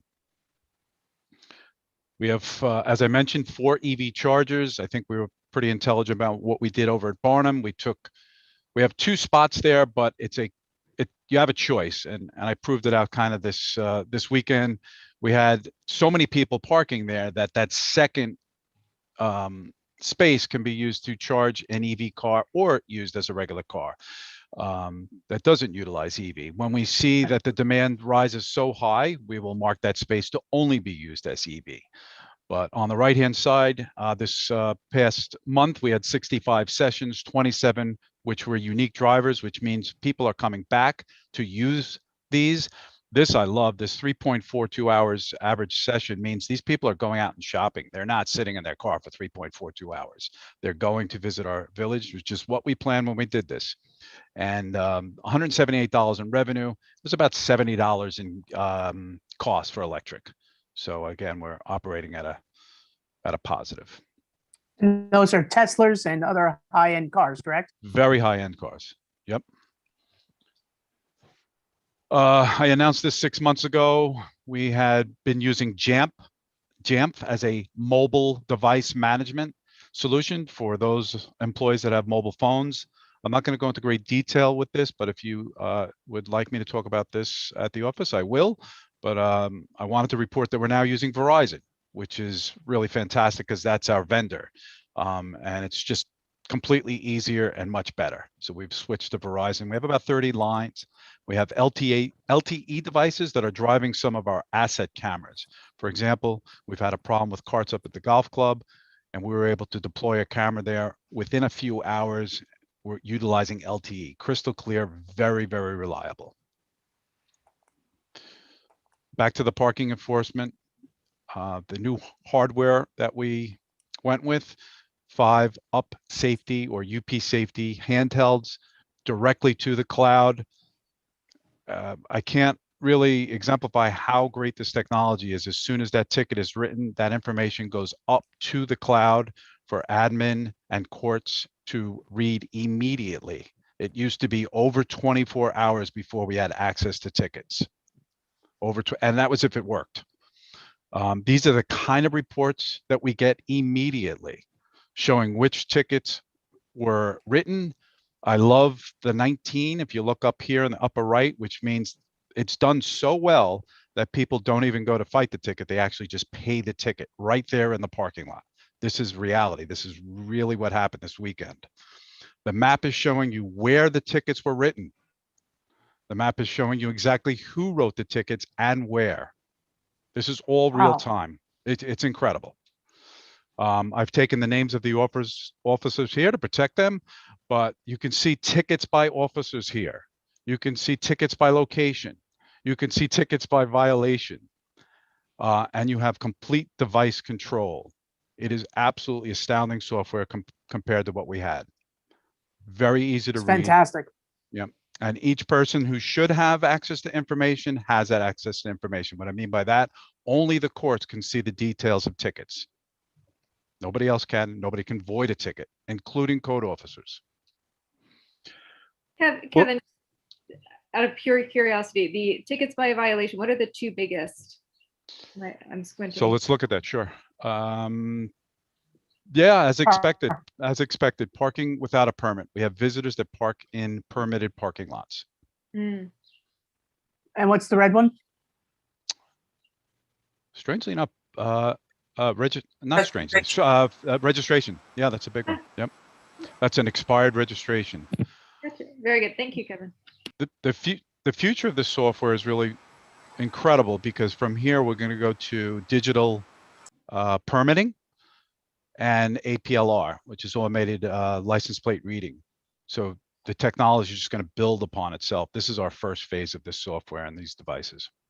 Kevin, does that include getting to the point where we don't need resident stickers anymore? Our license plates will just be registered? Yes, what I just described, you would not need a physical sticker anymore. The resident would do sort of as they do now, it would be even better actually, and their license plate would be registered such that when the code cars went through the parking lots, they would know if somebody had been expired or they were a resident with a permit, all without getting out of the car. That's the goal. We'll see. It's a big endeavor. We'll do it. Last thing I wanted to report is as things are opening up, I'm letting the board know at this point, we might want to think about a hybrid meeting situation going forward. And what that would look like is the board of trustees, the mayor would sit at the dais as usual, limited public physically in the room, and we can set up two cameras, one on the speaker, one on the wide range of the dais, and then a large screen for the public to be seen. So it's just something for you to think about. That's a possibility. I know some of you talked about just how long these Zoom meetings would last. So that's something to talk about. Comment? I Go had ahead, asked, Bruce. Kevin, I had asked about getting on a Zoom Thursday. I won't be in town for the workshop. And the comment that I also made in that request was that when we did something like this in February, the results were very poor. Would this, what you are describing right now, would that be superior and interface and technology, or are we going to Yes. have? All right. Yes. Yes. Okay. Yeah. When we do these one-offs, and especially if there's not a lot of time in between knowing that somebody wants to come in a meeting, you're going to get the less than satisfactory results. But if we know that we're going to be doing these kinds of things all the time, there's things we can set up to make sure that it works really, really well every time. All right. Thank you. You're welcome. I'll take So, questions. thank you, Kevin. Like your report. Very nicely done. You're welcome. So I noticed that we're not on YouTube. So what I want to see happen is this recording can be posted We're on somewhere. YouTube. We're on YouTube. Huh? It Oh, we says are? live on YouTube. Sure. I And don't I've been see that on my- monitoring. I've been monitoring it. Oh, Yep. I'm sorry. I don't see that on my screen. I see it and I can see it on YouTube. We're good. Oh, good. Okay, I thanks. see it. Sorry about that. No problem. No, because I think this is great information. Everybody should be able to access it. There's questions um, from the public at Oh, this point. sorry. Well, I'm not done with my meeting, so Okay. you don't. I didn't know if there was questions on this because I didn't have this up for public comments. That's up to you, Mayor. So can we clarify, is the question on your technology report? Anybody that has their hands raised now, put your hand down if your question is not about. Okay. It's not about what I just talked about. Actually, Kevin, I have a question. You said something about we have Verizon now, but before that you said we had JAMP. JAMPF. It's mobile device management. So is it like an acronym? No, that's the name Oh. of the company. Okay, great. Thank you. You're welcome. So I'm There gonna is- just, I'm sorry, there is a hand up for a technology question, Kevin. no, I think is Michael Mart, is that a technology question, Michael Mart? Yes, it must be because his hand is still raised. Okay, so let him in, because if it's, I just would like to finish. Yep. Going through It's the up to rest you. of the stuff. Yep. We could take it later if you want, whatever you'd like. Michael's coming in.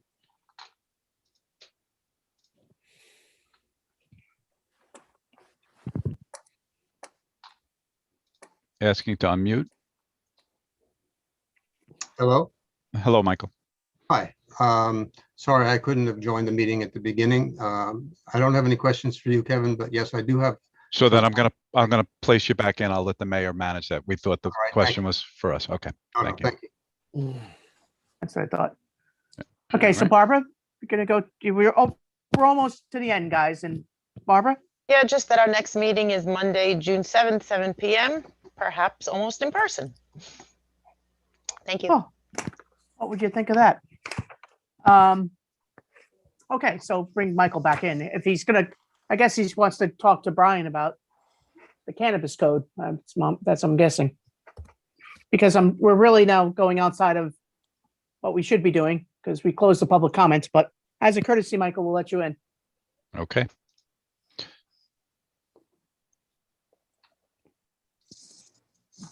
Michael's in. Mike, please unmute. I've unmuted. You good? Michael, My camera isn't on, but that's okay. Can you hear me? we can hear you, yes. Okay. I'm sorry I was unable to attend the beginning of the meeting when you talked about the code change, but I was able to see it and listen to it. And it's very clear to me that the code change was specifically around cannabis. It's not just around smoking in general. And that was because the state sort of mandated that cannabis now, like cigarettes, is a legal product. It has an age restriction of 20, prohibition of those under the age of 21. But other than that, it's no different than tobacco. Correct? Correct. I believe so. So it has to be treated the same. And I know that you read what I submitted, and I appreciate that. But what you did to get around that is that you referred to our largest park, which is the country club, as a privileged private group. And we've gone through this before about parkland. And what, by aiming only at cannabis, of limiting cannabis, not smoking in general, aiming at, that was the initiative for singling out the country club as an exemption from the current proposed code. You are discriminating against a legal product. Michael, I'm sorry, Michael, we carved out the country club from all smoking, not just cannabis, correct, Brian? No. I mean, there's no, as of when? As of the vote today. But wait, but you changed the code though. You amended So the online. the code as it pre-existed never talked about the country club prior to today. The only place that the code prohibited smoking prior to today was Clifton Lee Park. Understood. Okay, but you amended the code as it was proposed yesterday. What was that amendment that you voted on and then passed? That smoking would be prohibited within the confines of any village building, park, beach, or other village property, with the exemption of the golf course, which is going to be subject to policies and procedures as promulgated by the advisory committee. That's the amendment I'm not talking about. The golf course is the largest park in our village. It is a park. It's owned by the village. It's not private. Membership is not exclusive. It's open to all. If we're willing to pay a fee, as if you were to park in a parking lot in Brookhaven lot to watch the marina. And, we've been over this before with parkland. And you can't, it seems to me that you're discriminating against marijuana. And I understand why you want to do that, but you can't, I don't think, because it's a legal product. There's no health difference between smoking marijuana outside on the effects of others than tobacco is. And tobacco. Michael, I respectfully disagree. Okay, but first of all, I would like to talk about this offline because the public hearing is closed and we adopted a code today. But you changed what you originally stated. So shouldn't there be another public hearing on that, excluding the country club as a private group? No, it was an amendment that was proposed today that was enacted in the spirit of the same law as proposed. But I think, Michael, though. No, we don't have a right to, we won't have an opportunity. Michael, one at a time, please. I'm sorry. That's okay. We don't have an opportunity to have a public hearing on that. No, we did have a public hearing on that. And that's why we have public hearings, because if adopting the theory of not being able to make any amendments as a result of a public hearing, what's the point of having a public hearing? To listen to the public and then rethink the issue and come back. There's no rush. I think that's exactly what happened, Michael. I think you're 100% right. I think we talked amongst it ourselves. Trustee Miller had some excellent points. All the members, as a matter of fact, I should say, I shouldn't just single him out, but everybody had good points that made tonight and this afternoon, and that law evolved. So of course we're going to consider changes to the laws we go through. It's the purpose of it. That's right. But when laws are made on smoking and other issues, and one class, group, privileged people get to be exempt from it, then others are getting summoned or arrested or even killed for it, to take it out into the larger picture. That's not right. I don't understand. That's not right. So right now, I'm sitting in the parking lot in Michael, under our current code, and I'm going to end this conversation right now after my comment. Okay. Basically, you can smoke on the golf course. We didn't prohibit your smoking on the golf course. But you under the amendment. Prohibited cannabis. No, we didn't prohibit smoking at all on the golf course. Correct. So we want to be crystal clear. I think that actually it's the opposite of what Michael's point is, that liberty prevailed at the golf course to a certain extent. If he wants to restrict liberty, maybe that's Michael's point. So you restrict liberty every place else where I am. And there are concerns about that. The same way that Suffolk County, Suffolk County prohibits smoking within X number of feet of the entrance to a library or a public building. Right. For those everybody. Prohibitions are going to stay in, and those prohibitions are going to stay in place. For everybody. But you don't allow the smoking of a legitimate product, a legal product, on the golf course now by what you did. We didn't eliminate smoking on the golf course for any material. We eliminated smoking of any tobacco, all right, cannabis, so the reverse cigarettes. You make it so that I can't smoke in the parking lot downtown, a village parking lot, but you can smoke if you're a golfer. Why? Well, you could technically probably smoke in a parking lot, and that's actually still permitted under the law. It's That's just a village parking lot. Buildings, parks, Buildings, parks, and beaches, Mike. I mean, I think what I need to do, and as we stated, this is the first step in getting to wrap our arms around something that I think is a concern to a lot of our residents. People being able to openly smoke any form, of cigar, cannabis in our parks where they can be a lot of people together. So again, But our biggest park is the golf course. And right, but when you're playing, Michael, when you're playing golf, you go out with a foursome. And this is, we had a conversation about it, and I really don't want to argue with you, but we're trying to figure out the best way to adopt this, and it's going to be in steps. There is no doubt. If you saw it as a health issue, would you have acted differently? If I saw it as a health issue, would I have acted differently? I'm not saying, I can't answer that because I'm not looking at it as a health issue. That's right. You're singling out cannabis. That's my point. No. I think you can view it as a health issue because it does have. I'm gonna mangle. I'll rely on your medical expertise. I'm gonna mangle the inhalant toxicants of whatever that chemical component may be, but that will have that smoke, that secondhand smoke, will have a different effect than tobacco. Do you agree with that? Not on other people. Not through the air. Sure about that? Never been a case. Never been a case outside. I'll bet on it. You bet. Still, I think to the mayor's point, though, it still is, because even if we say it has zero effect, let's say it has the scientific proof of zero effect, and some people may like cigar smoke, some people may not. But either way, let's call it secondhand smoke, right? That's going to have a health effect. Yeah. And to the mayor's point, that the golf course out there on multiple acreage, spread out, while a consensual foursome you're with is going to have a much more diminished effect than a enclosed park or one of our smaller areas where there are children. So what about our beaches? And that is now included. Of no smoking. Correct. The country club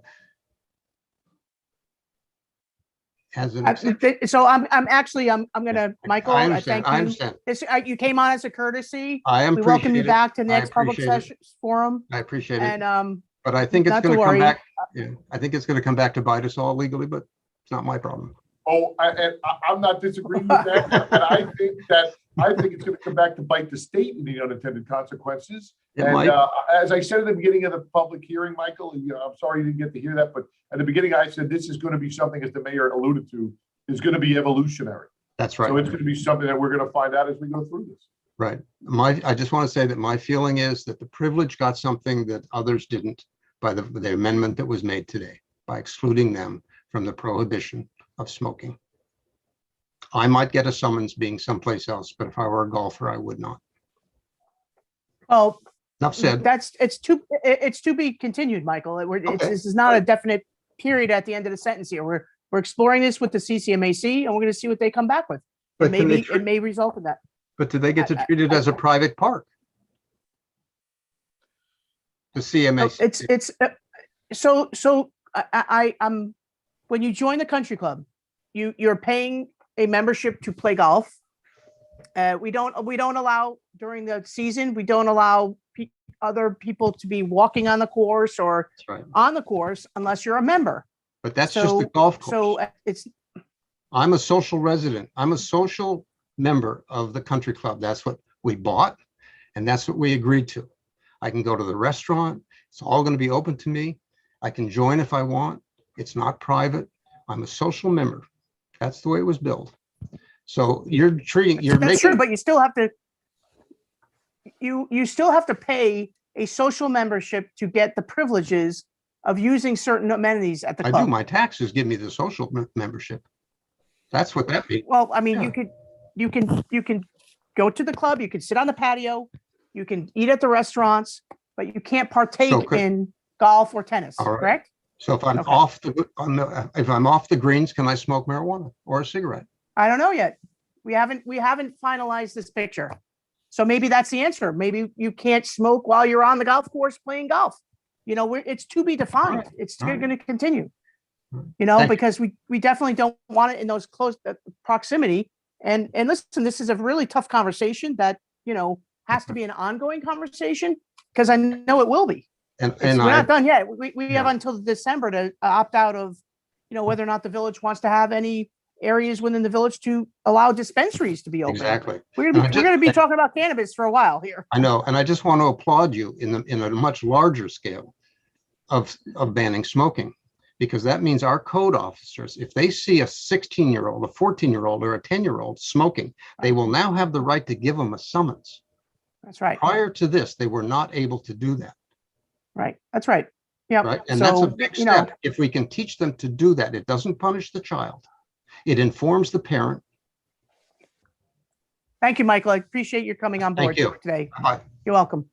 So I think we're good with any further comment, correct? No, we do have Mr. Pollock with his hand raised again. Oh, sorry. Oh, okay.